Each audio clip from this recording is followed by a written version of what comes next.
வணக்கம்.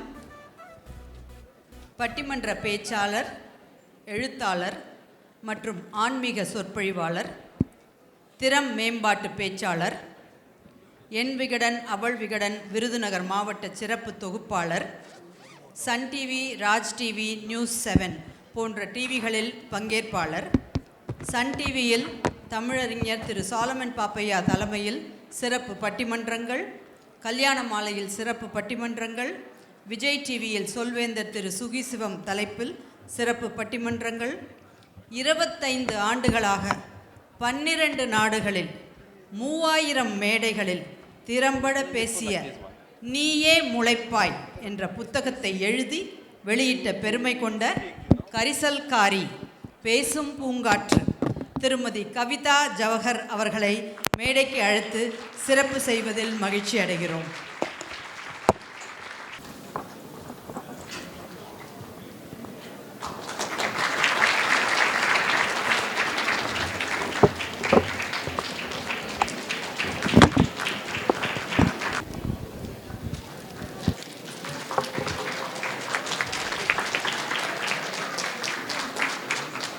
தமிழ்நாட்டின் சார்பில் திருமதி கவிதா ஜவஹர் அவர்கள் பேச்சாளர்களை கௌரவிப்பார்கள்.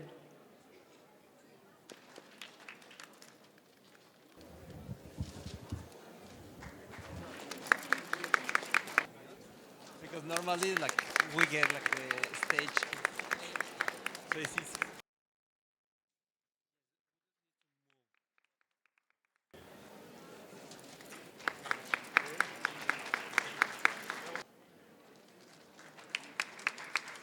மிக சிறப்பாக இந்த பள்ளியை தொடங்கி ஒரு விதையை விருட்சமாக மாற்றியிருக்கிற அந்த ஆலமரத்தின் அடிவேர்களான வேலு சார் அவர்களையும் விசா மேம் அவர்களையும் அன்போடு மேடைக்கு அழைக்கிறேன்.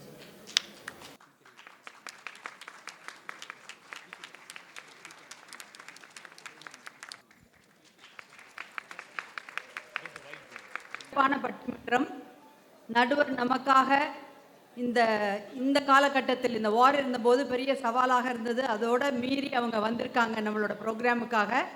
எல்லோரும் கொஞ்சம் அமர்ந்து கேட்டீர்களால் நன்றாக இருக்கும். பட்டிமன்றம் முறைப்படி தொடங்க இருக்கிறது.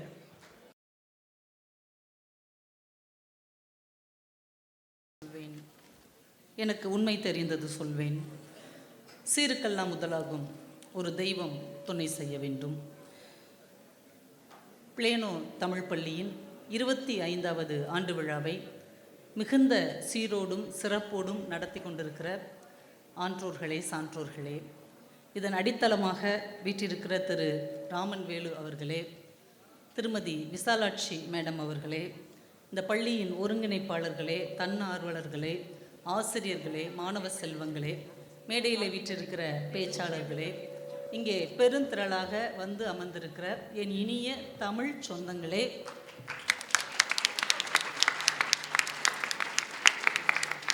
மதிப்பிற்குரிய பால்டுவெல் அவர்களே, மேகலா ராமமூர்த்தி அவர்களே, உங்கள் அத்துணை பேருக்கும் தமிழ்நாட்டின் சார்பாகவும் தமிழ் உறவுகள் சார்பாகவும் என்னுடைய பணிவான வணக்கங்களை கனிவோடு தெரிவித்துக் கொள்கிறேன். பொதுவாக நாங்கள் வெளிநாடுகளுக்கு வரும்போது விசாரிக்கிறவங்க எப்படி இருக்கீங்கன்னு தான் கேட்பாங்க. ஆனால் நான் வந்தோன்னே எல்லோரும் கேட்டாங்க, எப்படி வந்தீங்க,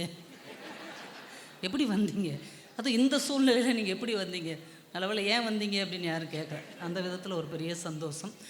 ஆனாலும் கூட நம்ம ஊரில் உள்ளவங்க கிளம்புறதுக்கு முன்னாடி கொஞ்சம் பேர்ட்ட தான் சொன்னேன், இந்த மாதிரி அமெரிக்காவில் ஒரு நிகழ்வு, துபாய் வழியாக தான் போகிறேன் அப்படின்னு.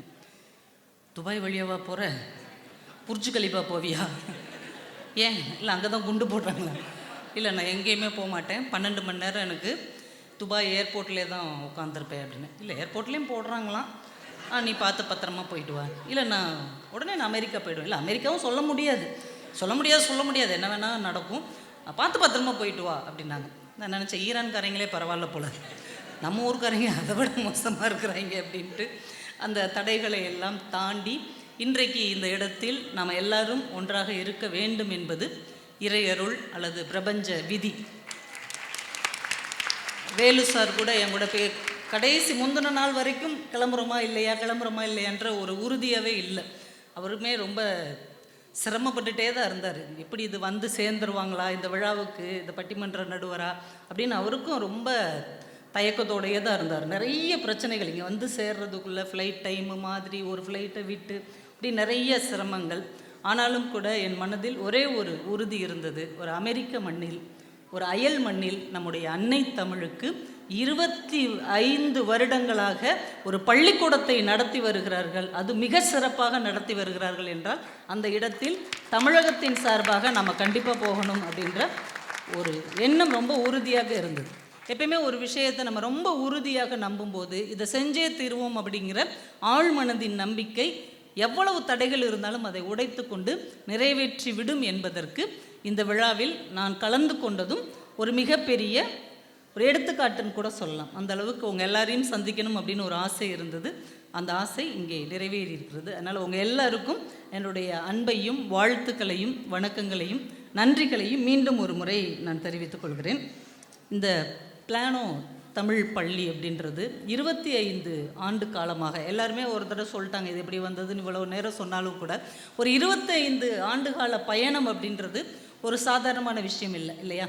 நம்ம ஒரு விஷயத்தை தொடர்ந்து செய்கிறதே ஒரு 5 வருஷம் 10 வருஷம் அப்படின்னு அதை இழுத்து கொண்டு போகிறதே ரொம்ப கஷ்டமாக இருக்குது. நம்ம தமிழ்நாட்டிலேயே இத்தனை தமிழர்களை வைத்துக்கொண்டு ஒரு அமைப்பை நடத்துறது அவ்வளவு சிரமமாக இருக்கிறது. ஆனாலும் கூட ஒரு அமெரிக்க மண்ணில் இந்த தமிழை இவ்வளவு தூரம் கொண்டு வந்து சேர்த்திருக்கிற இவங்க எல்லாருக்கும் நீங்கள் ஒரு உற்சாகமான பாராட்டுக்களை மிகப்பெரிய கைதட்டல்களாக தர வேண்டும். ரொம்ப முக்கியமாக ஒருத்தருக்கு நன்றி சொல்லணும்னா ராம் அப்படின்னு ஒருத்தர் இருக்கிறார் இங்கே கண்ணாடி போட்டு, அவருக்கு தான் ஒரு பெரிய வாழ்த்து சொல்லணும். ஏன்னா அவருக்கு தமிழ் மறக்காமல் இருந்திருந்தாருன்னு அந்த ஸ்கூலே இல்லை. ஊர்லேருந்து வந்தோடனே எல்லாத்தையும் மறக்கிற பேர் வழின்னு தமிழையும் மறந்து விட்டார் அவர். அவங்க பாட்டி ஃபோன் பண்ணியிருக்காங்க, ஐயா பேராண்டி எப்படி இருக்கிற அப்படின்னு. ஹூ ஆர் யூ அப்படின்னு இருக்காரு. எனக்கு தமிழ் தெரியலன்னொடனே பாட்டி பதறிடுச்சு. என்னது அமெரிக்கா போனோடனே இந்த பையன் தமிழையே மறந்துருச்சு அப்படின்னு பாட்டி பதட்டமானவுடனே விசாமாவுக்கு டென்ஷன் ஆயிடுச்சு. அச்சோ, நம்ம அம்மாவுக்கும் நம்ம மகனுக்கும் பொதுவாக இருக்கக்கூடிய ஒரே ஒரு விஷயம் இந்த மொழி மட்டும்தானே. அவங்கள நேரில் போக முடியாது, அவங்க கைகளை பற்றி கொள்ள முடியாது, பாட்டியின் மடியில் ஒரு பேரன் படுத்து கொண்டு இருக்க முடியாது, கதை பேச முடியாது, பாட்டு சொல்ல முடியாது, அவங்க சமைச்சு சாப்பிட முடியாது. ஆனால் ஒரே ஒரு பாலம் மட்டும்தான் இருந்தது அமெரிக்காவுக்கும் நம்முடைய தமிழ்நாட்டுக்கும், அது மொழி. அந்த மொழியை நாம் இழந்து விட்டோம் என்றால் அந்த உறவுகள் என்ன ஆகும் அப்படின்னு அந்த தாய் மனது பதறி இருக்கிறது. இதை நான் விட்டுவிட மாட்டேன். என் மகன் ஒருவனுக்காக நான் இந்த உணவு மேசையில் உட்கார்ந்து அது உணர்வு மேசையாக மாறி இருக்கிறது. தமிழில் உணர்வு மேசையாக மாறி இந்த பள்ளிக்கூடத்தை நான் தொடங்குவேன் என்று அந்த முதல் விதை விசாமா அங்கே வச்சுருக்குறாங்க. நம்ம தமிழ்நாட்டில் அமெரிக்காவுக்கு வரோன்னா விசா வேணும். அமெரிக்காவில் இனிமேல் நீங்கள் தமிழ் படிக்கிறனால விசா வேணும். அதை அவங்க தொடங்கியிருக்கிறாங்க. பொதுவாக எல்லோரும் என்ன நினைப்பாங்கன்னா என்னுடைய பிள்ளைக்கு எல்லாம் கிடைக்கணும் அப்படின்னு தான் நினைப்பாங்க. ஆனால் அவங்க நினச்சாங்க என்னோட பிள்ளைக்கு கிடைத்த எல்லாம் எல்லா பிள்ளைகளுக்கும் கிடைக்க வேண்டும் என்று அவங்க நினைத்த அந்த பொதுநலம் தான் இதை 25 ஆண்டுகளாக இங்கே கொண்டு வந்து சேர்த்துருக்கிறது. அவங்களுக்கு தோளோடு தோள் நின்று துணையாக இருந்த ராமன்வேலு சாருக்கு ஒரு பெரிய பாராட்டுக்கள். நான் மனைவி இதை நம்ம ஊர்லெலாம் நான் ஏதாவது தொடங்க போகிறேன்னு சொன்னால் ஆமாம் நீ தொடங்கிட்டாலும் பேசாமல் இரு அப்படின்னு தான் மொதல் வார்த்தை வரும். தெரியாது உன்னை பற்றி அப்படின்னு தான் சொல்லுவாங்க. ஆனால் அப்படி நினைக்காம செய்யுமா நீ தொடங்க நான் கூட இருக்கிறேன் அப்படின்ற ஒரு கூடவே நின்ற, அதை காட்டிலும் அதற்கு அவங்களோடு சேர்ந்திருந்த ஒருங்கிணைப்பாளர்கள் தன்னார்வலர்கள் இவங்க எல்லாருக்கும் ஒரு பெரிய பாராட்டுகள். இவங்களெல்லாம் நம்பி கொண்டு வந்து பிள்ளைகளை ஒப்படைத்த பெற்றோர்கள் அந்த நம்பிக்கையை வீணாக்காமல் மாணவர்களாக இருந்து இன்னைக்கு பேச்சாளர்களாக ஆசிரியர்களாக தன்னார்வலர்களாக மாறி இருக்கிற நம்முடைய மாணவ செல்வங்கள் அவங்களுக்கும் ஒரு பெரிய பாராட்டுகள். இந்த நேரத்தில் கிட்டத்தட்ட 7 மாணவர்களை மட்டும் வச்சுட்டு ஒரு ஞாயிற்றுக்கிழமை மத்தியானம் தொடங்கினது 3000 மாணவர்களை உருவாக்கி இருக்கிறார்கள் என்றால் இது மிக சாதாரணமான விஷயம் இல்லை. இது மிகப்பெரிய வெற்றி. நல்லாவே கைத்தட்டல் கொடுக்கலாம். மிகப்பெரிய ஒரு வெற்றியை, ஒரு சாதனையை, ஒரு வரலாற்றின் அடிச்சுவட்டை இந்த மண்ணில் அவர்கள் நிகழ்த்தி இருக்கிறார்கள். இது எல்லாமே நம்ம எல்லாருக்கும் ஒரு தைரியம் கொடுக்கும். நம்ம தமிழ் மக்களை நம்பி எதையாவது ஒன்று தொடங்கினா நிச்சயம் அவங்க கை கொடுப்பார்கள் அப்படிங்கிற ஒரு பெரிய நம்பிக்கையை இவர்கள் நம்ம எல்லாருக்குமே கொடுத்துருக்குறாங்க. நாளைக்கு எதையாவது ஒன்று நீங்கள் நிச்சயமாக நம்பி செய்யலாம். நம்பி கற்ற கம்பி மாதிரி நம்ம ஆளுக கூடவே நிற்பாங்க அப்படிங்கிறத இந்த விஷயத்தில் நிரூபிச்சிருக்கிறாங்க. 55 தன்னார்வல மாணவர்களே தன்னார்வலர்களாக இருக்கிறார்கள். 60 ஆசிரியர்கள் ஒருங்கிணைப்பாளர்கள் இருக்கிறாங்க. 95% இதில் மாணவர்களை சேர்க்க வருவாங்கள்ல, என் பிள்ளைக்கு சொல்லிக் கொடுங்கன்னு, அவங்க அந்த ஸ்கூலோட அட்மாஸ்பியரை பார்த்துட்டு சரி நல்லா இருக்கே நம்மளும் டீச்சர் ஆயிடுவோம் அப்படின்னு சொல்லி அவங்களும் ஆசிரியராக இருக்கிறாங்க. இதில் உள்ள 95% ஆசிரியர்கள் அந்த பிள்ளைகளுடைய பெற்றோர்களே ஆசிரியர்களாக மாறி இருக்கிற ஒரு அதிசயமும் இங்கே நடந்திருக்கிறது. இங்கே படித்தவங்கள ஹார்வர்டு தமிழ் இருக்கே மாதிரியான மிகப்பெரிய இடங்களில் ஆய்வு செய்வதற்கும் ஊக்குவிக்கிறாங்க. அதை விட ரொம்ப முக்கியமான விஷயம் அந்த குறிப்பில் அவர் போட்டிருந்தாங்க, உலகத்தில் இருக்கிற எந்த நாட்டிலும் ஒரு தமிழ் பள்ளியை ஒருத்தங்க நடத்துகிறாங்கன்னா அவங்களுக்கு என்ன உதவி வேண்டுமானாலும் இந்த பிளேனோ தமிழ் பள்ளி செய்யும் என்று அவர்கள் சொல்லியிருக்கிறார்கள். எவ்வளோ ஆச்சரியம் பாருங்கள். ஒரு மாணவனுக்காக 7 பேரோட தொடங்கினது. இன்னைக்கு உலக நாடுகளில் யார் பாடத்திட்டம் கேட்டாலும் இதற்காக உதவி கேட்டாலும் என்ன ஆதரவாக இருந்தாலும் நாங்கள் செய்வோம் அப்படின்னு இந்த பள்ளி உறுதி கூடியிருக்கிறது. எனக்கு ரொம்ப பிடிச்ச ஒரு விஷயம், ஒரு திருக்குறள் சொன்னால் $1 கொடுக்குறாங்க. இதெல்லாம் முதல்ல சொல்லியிருந்தால் நான் ஒரு 1000 திருக்குறள் மனப்பாடம் பண்ணிட்டு வந்து, ஏன்னா 2 நாளாக சும்மா தான் உட்காந்துருக்குறேன். அவங்க பிஸியாக இருக்கிறாங்க, நான் அப்படியே வேடிக்கை பார்த்துட்டே உட்காந்துருக்குறேன். நான் அந்த 2 நாளில் ஒரு ரெண்டு நாள் ஒரு 500 திருக்குறளாக சொல்லி நான் ஒரு $1000 சம்பாதிச்சிருக்கலாம். அது ரொம்ப லேட்டாக தான் சொன்னாங்க. வந்து சேர்ந்ததுக்கப்புறம் ஒரு குறள் சொன்னால் $1 தருவோம் அப்படின்னு. ரொம்ப ஆச்சரியமாக இருந்தது. ஒரு குறளுக்கு $1 வாங்கி கொண்டு நம்ம பிள்ளைகள் இந்த திருக்குறளை மனப்பாடம் செய்கிறார்கள். ஆனால் வாழ்க்கையில் விலை மதிப்பே இல்லாத ஒரு மிகப்பெரிய புதையலை இதன் மூலமாக அவர் அடைகிறார்கள். எவ்வளோ பெரிய ஆச்சரியம். எதையாவது கொடுத்தா அந்த குழந்தைங்க கற்றுக்குவாங்களே அப்படின்னு இப்படி ஒரு திட்டத்தை அவர்கள் ரொம்ப அழகாக சிறப்பாக கொண்டு வந்திருக்கிறாங்க. ஏன்னா திருக்குறள் என்பது சாதாரணமான ஒரு விஷயம் இல்லை. எத்தனையோ நூல்கள் இருந்தாலும் ஏன் திருக்குறளை நாம் அடிப்படையாக வைக்கணும்? இப்படி ஒரு அழகான கோல்டன் கலரில் பளபளன்னு ஒரு திருக்குறள் புத்தகத்தை அவங்க எல்லாருக்கும் பரிசாக கொடுத்தாங்க. திருக்குறள் அப்படிங்கிறதாங்க நம்ம தமிழர்கள், நம்ம ஊர்லேருந்து வந்தவங்க எல்லாருமே ஏதோ ஒரு இனக்குழுவை சேர்ந்தவங்களாக இருப்போம், ஏதோ ஒரு ஜாதியை சேர்ந்தவங்களாக இருப்போம், ஏதோ ஒரு சமயத்தை சேர்ந்தவங்களாக இருப்போம், ஏதோ ஒரு கொள்கையை ஏதோ ஒரு கட்சியை சேர்ந்தவர்களாக இருப்போம். ஆனால் நம்ம எல்லாருக்கும் பொதுவான ஒரு சமயம் இருக்கிறது, நம்ம எல்லாருக்கும் பொதுவான ஒரு ஜாதி இருக்கிறது. அது வள்ளுவம் மட்டும்தான். நம்ம எல்லாருடைய மதம் வள்ளுவம். நம்ம எல்லாரும் என்ன ஜாதி என்றால் வள்ளுவருடைய தமிழ் ஜாதி. நம்ம எல்லாருக்கும் பொதுவான தெய்வம் என்றால் அது திருவள்ளுவர் மட்டும்தான். அந்த இடத்தில் நாம் அத்துணை போரும் ஒன்றாக கைகோர்த்து இருக்கிறோம் என்பதில் என்றைக்கும் உறுதியாக இருக்க வேண்டும். வள்ளுவர் அப்படின்னு வந்தால் நம்ம எல்லாருமே ஒன்று தான். இந்த திருக்குறளை பற்றி ரொம்ப அழகாக அறிவுமதி ஒரு 2 வரியில் சொல்வார். இப்போ யாரையுமே கண்டிச்சா தானே திருந்துவாங்க. 2 அடி கொடுத்தால் தானே திருந்துவீர்கள், அதை வள்ளுவனிடமே வாங்கி கொள்ளுங்கள். 2 அடி கொடுத்தாரு. 2000 வருஷத்துக்கு முன்னாடி கொடுத்த 2 அடி இன்னைக்கு வரைக்கும் நம்ம திருந்தி வாழ்வதற்கு ஒரு மிகப்பெரிய அடையாளமாக இருக்கிறது. அப்துல் ரஹ்மான் இன்னும் அழகாக சொன்னார், திருக்குறள் முப்பால், இது எங்கள் தந்தை தந்த தாய்ப்பால். இந்த முப்பாலும் நம்ம அப்பா நமக்கு கொடுத்த ஒரு தாய்ப்பால் இன்றைக்கும் வற்றாத ஜீவநதியாக அது நமக்குள் ஒரு குருதியாக ஓடிக்கொண்டிருக்கிறது என்றால் இந்த வள்ளுவத்தை எங்கே போனாலும் விட்டு விடாமல் இறுக பற்றி கொண்டு அடுத்த தலைமுறைக்கு கொண்டு போய் சேர்க்கணும். அதனால தான் ஒரு குறள் $1. எதையாவது செஞ்சு இவங்களுக்குள்ள இந்த குறளை புகுத்தி விட வேண்டும் என்று சிந்தித்ததற்காகவே அவங்களுக்கு ஒரு சிறப்பான வாழ்த்துக்களை மறுபடியும் ஒரு தடவை தெரிவித்து கொண்டு, இந்த தமிழ் முத்தமிழ், இது இயல் மட்டும் இல்லை, இசைத்தமிழ் இருக்கிறது, நாடகத்தமிழ் இருக்கிறது. இந்த 3ஐயுமே அவங்களுக்கு கொடுத்துடணும் அப்படிங்கிறதுக்காக இயல் தமிழுக்காக பேச்சு போட்டி, கட்டுரை போட்டி இது மாதிரி கொடுத்துட்டு இசைத்தமிழுக்கு தமிழ் பாடல்களை அவங்க பாடுவதற்கு இவங்க ஊக்குவிக்கிறார்கள். வருஷத்துக்கு ஒரு முறை ஆண்டு விழாவில் நாடகத்தமிழ், அவங்களே நாடகம் எழுத வச்சு அவங்களே வசனம் பேச வச்சு மேடையிலே நடித்து காட்ட வைத்து இந்த 3 தமிழிலும் அவர்கள் சிறப்பாக இருக்க வேண்டும் என்று முத்தமிழ் வித்தகர்களாக நம்முடைய பிள்ளைகளை உருவாக்கி இருக்கிற இந்த பிளேனோ தமிழ் பள்ளி 25 ஆண்டுகள் மட்டுமல்ல, இன்னும் பல்லாயிரம் ஆண்டு பல்கி பரவி நம்முடைய அடுத்த தலைமுறையை உயர்த்த வேண்டும் என்று அவர்களுக்கு மிகப்பெரிய வாழ்த்துக்களையும் பாராட்டுக்களையும் இந்த நேரத்தில் தெரிவித்து நாங்கள் பட்டிமன்றத்தை தொடங்குகிறோம்.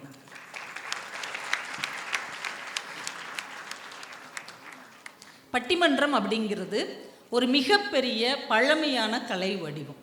நிறைய கலைகள் இருக்குது தமிழில், ஆனால் 2000 வருஷத்துக்கு முன்னாடி இருந்த ஒரு கலை வடிவம் இன்றைக்கும் தொடர்ந்து கொண்டு இருக்கிறது என்றால் அது பட்டிமன்றம் ஒன்று தான்.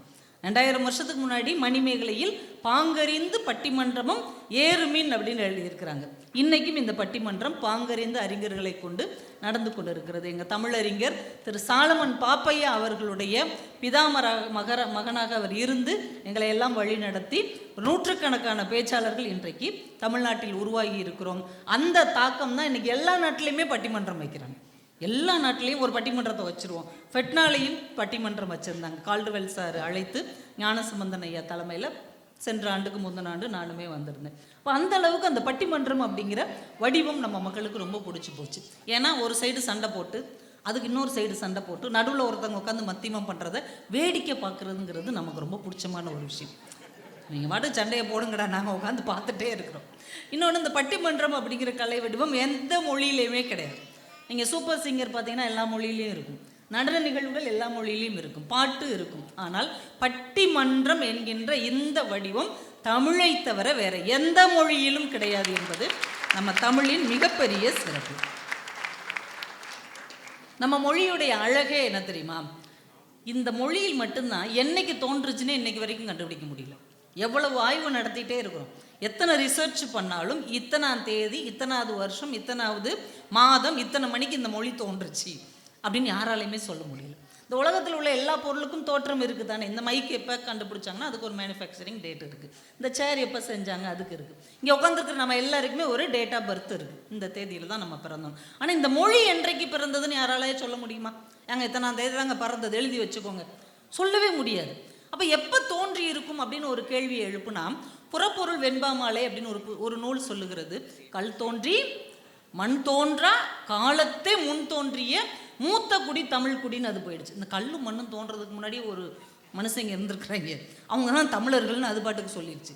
என்னங்க இப்படி ஈஸியாக சொல்லிட்டா எப்படி, கொஞ்சம் கரெக்டாக சொல்லுங்கள். பாரதியார்கிட்ட போய் கேட்டோம், நீங்கள் கொஞ்சம் தெளிவாக சொல்வீங்க, இந்த தமிழ் மொழி எப்போ பிறந்ததுன்னு எங்களுக்கு ஒரு ஐடியா கொடுங்க. உடனே அவர் சொன்னார், தொன்று நிகழ்ந்தது அனைத்தும் உணர்ந்திடும் சூழ்களை வாணர்களும் இவள் என்று பிறந்தவள் என்று அறிய முடியாத இயல்பினலாம் எங்கள் தாய் அப்படின்னு அவர் ஜகா வாங்கிட்டார். இந்த 3 காலத்தையும் கண்டுபிடிச்சு சொல்லுவாங்கல்ல, அவங்கக்கிட்ட போய் உட்காந்து இந்த தமிழ் எப்பயா தோன்றுச்சு கண்டுபிடிச்சு சொல்லுன்னா, ஐ எம் ஸோ சாரி எனக்கும் தெரியாதுன்ட்டு அவங்க போயிடுறாங்க. அப்படி ஒரு இயல்பும் தொன்மையும் நிறைந்தது எங்கள் மொழி அப்படின்னு பாரதி முடிச்சிட்டார். சரி, பாரதிதாசன்கிட்ட கேட்போம், உங்கள் குரு தான்ப்பா இப்படி சொல்லிட்டாரு, நீயாவது கொஞ்சம் எங்களுக்கு தெளிவாக சொல்லு, இந்த மொழி எப்போ தான் தோன்றுச்சு?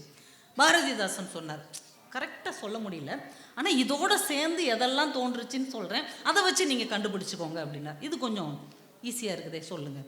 திங்களோடும் செழும்பருதி தன்னோடும் விண்ணோடும் உடுக்களோடும் மங்குள் கடல் இவற்றோடும் பிறந்த தமிழுடன் பிறந்தோம் நாங்கள் அப்படின்ட்டார். அந்த சூரியன் எப்போ தோன்றுச்சு, அந்த வானம் எப்போ தோன்றுச்சு, நட்சத்திரங்கள் எப்போ தோன்றியது, நிலா எப்போது தோன்றியது, கடல் எப்போது தோன்றியது, அப்போது தமிழ் தோன்றியது, தமிழோடு சேர்ந்து தமிழர்களாகிய நாங்கள் தோன்றினோம் என்று பாரதிதாசன் சொன்னார். என்ன ஒரு அழகு! நம்ம யாரோட பிறந்திருக்கிறோம்? சூரியனோடும் நிலாவோடும் நட்சத்திரத்தோடும் கடலோடும் தோன்றிய மொழியோடு தோன்றிய தமிழர்கள் நாங்கள் என்கின்ற ஒரு மிகப்பெரிய ஆச்சரியத்தை பாரதிதாசன் நமக்கு கொடுத்திருக்கிறார். அதுக்கு ஒரு கைத்தட்டல் கொடுக்கலாம், தப்பு கிடையாது. அப்படியே நீங்கள் கைத்தட்டிகிட்டே இருந்தால் தான் நாங்கள் உற்சாகமாக பேச முடியும். அது எனக்கு நாங்கள் வழக்கமாக இந்த பட்டிமன்ற வடிவம் எங்களுக்கு நேராக எல்லோரும் உட்காந்துருப்பாங்க. நீங்கள் அங்கிட்டு கொஞ்சம் பேர் உட்காந்துருக்குறீங்க, எங்கிட்டு கொஞ்சம் பேர் உட்காந்துருக்குறீங்க, இது விருந்துக்கு வந்த மாதிரி இருக்கிறீங்க. பொதுவாக நாங்கள் தமிழ் விருந்துன்னு சொல்லுவோம். நிஜமாகவே இன்றைக்கி தமிழை விருந்தாக மாற்றின ஒரு பெருமை பிளேனோ தமிழ் ஸ்கூலுக்கு தான் உண்டு. எல்லாம் ஒரு மேஜையில் உட்காந்துட்டு பேசுங்க, நாங்கள் நல்லா இருந்தால் இப்படி திரும்பி கேட்போம், நல்லா இல்லைன்னு இப்படி சாப்பிட்டுட்டு இருப்போம் அப்படின்ற மாதிரி. ரொம்ப வித்தியாசமாக இருக்குது இந்த அமைப்பே, ரொம்ப எங்களுக்கு பிடித்திருக்கிறது. அதனால் நீங்கள் அங்கங்கே இருக்கிறவங்கள நாங்கள் இப்படி சுற்றி சுற்றி பார்த்து பேச வேண்டியிருக்குது. இந்த ஜிம்மி ஜிப்புன்னு ஒரு கேமரா அப்படி சுற்றி சுற்றி வரும்ல, அது மாதிரி நாங்கள் சுற்றி சுற்றி பார்க்க வேண்டியிருக்கு. நீங்கள் அங்கெல்லாம் இருக்கிறீங்க கேட்குறீங்கிறதுக்கு அடையாளமாக தான் நீங்கள் கை தட்டிகிட்டே இருந்தீங்கன்னா, ஓ நம்ம பேசுகிறது உங்களுக்கு கேட்குது போல் இருக்குது, புரியுது போல் இருக்குது, நமக்கும் அங்கீகாரம் கொடுக்குறாங்க போல் இருக்குது அப்படின்னு எங்களுக்கு ஒரு நம்பிக்கையை கொடுக்க முடியும். இன்னும் அழகாக நம்ம மொழியுடைய சிறப்பை சொல்லணும்னா ஒரு 4-5 மட்டும் சொல்லிட்டு பட்டிமன்றத்தை நான் தொடங்கிறேன். நம்ம மொழியுடைய சிறப்பு என்ன அப்படின்னா, நம்ம தேசத்தந்தை அப்படின்னு யாரை சொல்கிறோம்? நம்ம இந்தியாவில் நம்ம தேசத்தந்தை மறந்துட்டிங்களா? ஊர்லேருந்து வந்தோம்னு எல்லாத்தையுமே. நல்ல வேலை, ட்ரம்ப்னு சொல்லாமல் போனோம். மகாத்மா காந்தி தான் நம்முடைய தேசத்தந்தை. ஆனால் ஒரு பெரிய ஆச்சரியம் பாருங்கள், மகாத்மா காந்திக்கே கிடைக்காத ஒரு வாய்ப்பு நம்ம எல்லாருக்கும் கிடைச்சிருக்கு. மகாத்மா காந்திக்கு ஒரு வாய்ப்பு கிடைக்கலங்க. ஆனால் உங்களுக்கு, எனக்கு, இங்கே மேடையில் உட்காந்துருக்கு, நம்ம எல்லாருக்கும் கிடச்சிருக்கு. டிகேசின்னு ஒருத்தர் இருந்தார், கேள்விப்பட்டிருப்பீங்க. ஒரு விஷயத்தை ரசிக்கிறதுக்குன்னு ஒருத்தன் பிறப்பானா, ரசிகமணினே அவருக்கு பேர். ஒரு செய்யுளாக இருக்கட்டும், ஒரு சாப்பாடாக இருக்கட்டும், ஒரு மனிதர்களோடு பழகுவதாக இருக்கட்டும், ரசித்து ரசித்து ரசித்து வாழ்க்கையை கொண்டு போனவர் ரசிகமணி டி.கே. சிதம்பரம் முதலியார். எங்கள் ராஜபாளையத்திலிருந்து ஒரு 1.5 மணி நேரம் பயணம் செய்தால் குற்றாலம் வரும். குற்றாலம் யாரெல்லாம் வந்துருக்கிறீங்க? பரவாயில்லையா? ஓகே. மீதி உள்ளவங்க வந்தீங்கன்னா அடுத்து எங்கள் வீட்டுக்கு வந்துட்டு போங்க. ராஜபாளையத்தை கடந்து தான் நீங்கள் போகணும். ராஜபாளையம் கேள்விப்பட்டிருக்கீங்களா? ராஜபாளையம் எதுக்கு ஃபேமஸ்ஸு? அப்படி தான் சொல்லணும். ரொம்ப நன்றி மேடம். ராதிகா மேடம் தான் சொல்கிறாங்க ராஜபாளையம் எதுக்கு ஃபேமஸ்னால் கவிதா ஜவஹர்னு அவங்க சொல்கிறாங்க. எல்லோரும் நாயின்றீங்க.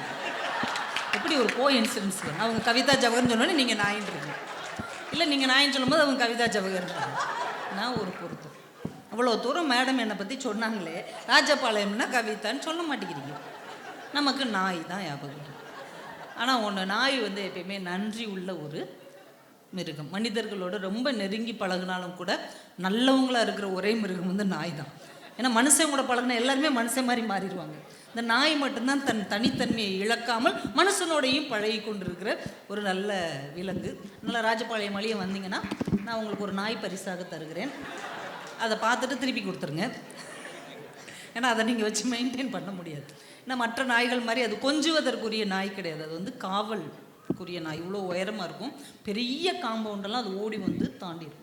அப்படி ஒரு காவலுக்குரிய நாய் அந்த ராஜபாளையத்தில் இருக்குது. அந்த ராஜபாளையத்துலேருந்து தான் நானும் வந்திருக்கிறேன். பட்டிமன்றத்தை முடிச்சுட்டு அந்த ஊருக்கு தான் நான் திரும்ப போகிறேன். நம்ம எதில் விட்டோம்? அந்த குற்றாலத்தில் டிகேசி ஐயா வட்டத்தொட்டின்னு ஒரு இலக்கிய அமைப்பு வச்சு கம்பராமாயணம் மாதிரியான இலக்கியங்களை ரொம்ப எளிதாக அழகாக பொருள்நுட்பத்தோடு மற்றவங்களுக்கு சொல்கிறாங்க. ஒரு நாள் அவர் சென்னை போயிருந்தப்போ காந்திஜியும் ராஜாஜியும் பார்க்குற வாய்ப்பு இருக்குது. ராஜாஜிக்கு இந்த இலக்கியங்களில் ரொம்ப ஈடுபாடு உண்டு. அதனால் டிகேசியை கூட்டு போய் காந்தி கிட்ட அறிமுகப்படுத்துகிறார். ஏற்கனவே காந்தி அவருடைய மொழியில் ராமாயணத்தை படிச்சிருக்கிறார். ராமாயணம் தான் எல்லாத்துக்கும் பொதுவானது தானே இந்தியா முழுக்க. உடனே இவர் டிகேசி சொல்கிறாரு, தமிழ்லையும் கம்பன் ஒருத்தர் ராமாயணத்தை எழுதியிருக்கிறார், அதில் ஒரு பாட்டு சொல்கிறேன்னு ஒரு பாட்டை சொல்லி அதோடைய நுட்பத்தை சொல்லியிருக்கிறார். காந்திக்கு ரொம்ப ஆச்சரியம். இதே ராமாயணம் நானும் படிச்சிருக்கிறேன், ஆனால் நீங்கள் சொன்ன மாதிரியான நுட்பம் நான் படித்ததில் இல்லையே. இல்லை, இது தமிழ் மொழியில் உள்ள ராமாயணத்தில் மட்டும்தான் இருக்குது. ஓ, அப்போ நான் தமிழ் மொழியிலேயே ராமாயணத்தை படித்து உங்களை மாதிரியே பொருள் சொல்லணும்னா நான் என்ன செய்யணும் அப்படின்னு கேட்குறார் காந்தி. அவருக்கு கேட்க இவர் டிரான்ஸ்லேட் பண்ணி ராஜாஜி சொல்கிறார். இப்போ நம்மளாக இருந்தால் என்ன சொல்லியிருப்போம்? காந்தி கேட்குறார், உங்களை மாதிரியே நான் கம்பராமாயணம் பேசணும்னா நான் என்ன செய்யணும் அப்படின்னு கேட்டால் நம்ம என்ன சொல்லுவோம்? எங்கள் வீட்டுக்கு வாங்க, ஒரு 3 மாதம் தங்குங்க, நான் உங்களுக்கு டியூஷன் சொல்லித்தரேன். இது எவ்வளோ பெரிய வாய்ப்பு. இப்படி காந்தி கேட்ட உடனே ரசிகமணி சொல்லியிருக்கிறார், நீங்கள் என்ன மாதிரியே கம்பனை தமிழில் படித்து தமிழில் பொருள் சொல்ல வேண்டும் என்றால் இந்த பிறவியில் முடியாது. நீங்கள் அடுத்த பிறவியில் தமிழ்நாட்டில் தமிழனாக பிறந்தால் மட்டுமே இது சாத்தியம். இது இப்போ உங்களால் முடியாது. காந்தியால் முடியாதது, காந்திக்கே கிடைக்காத ஒரு வாய்ப்பு யாருக்கு கிடைச்சிருக்கு?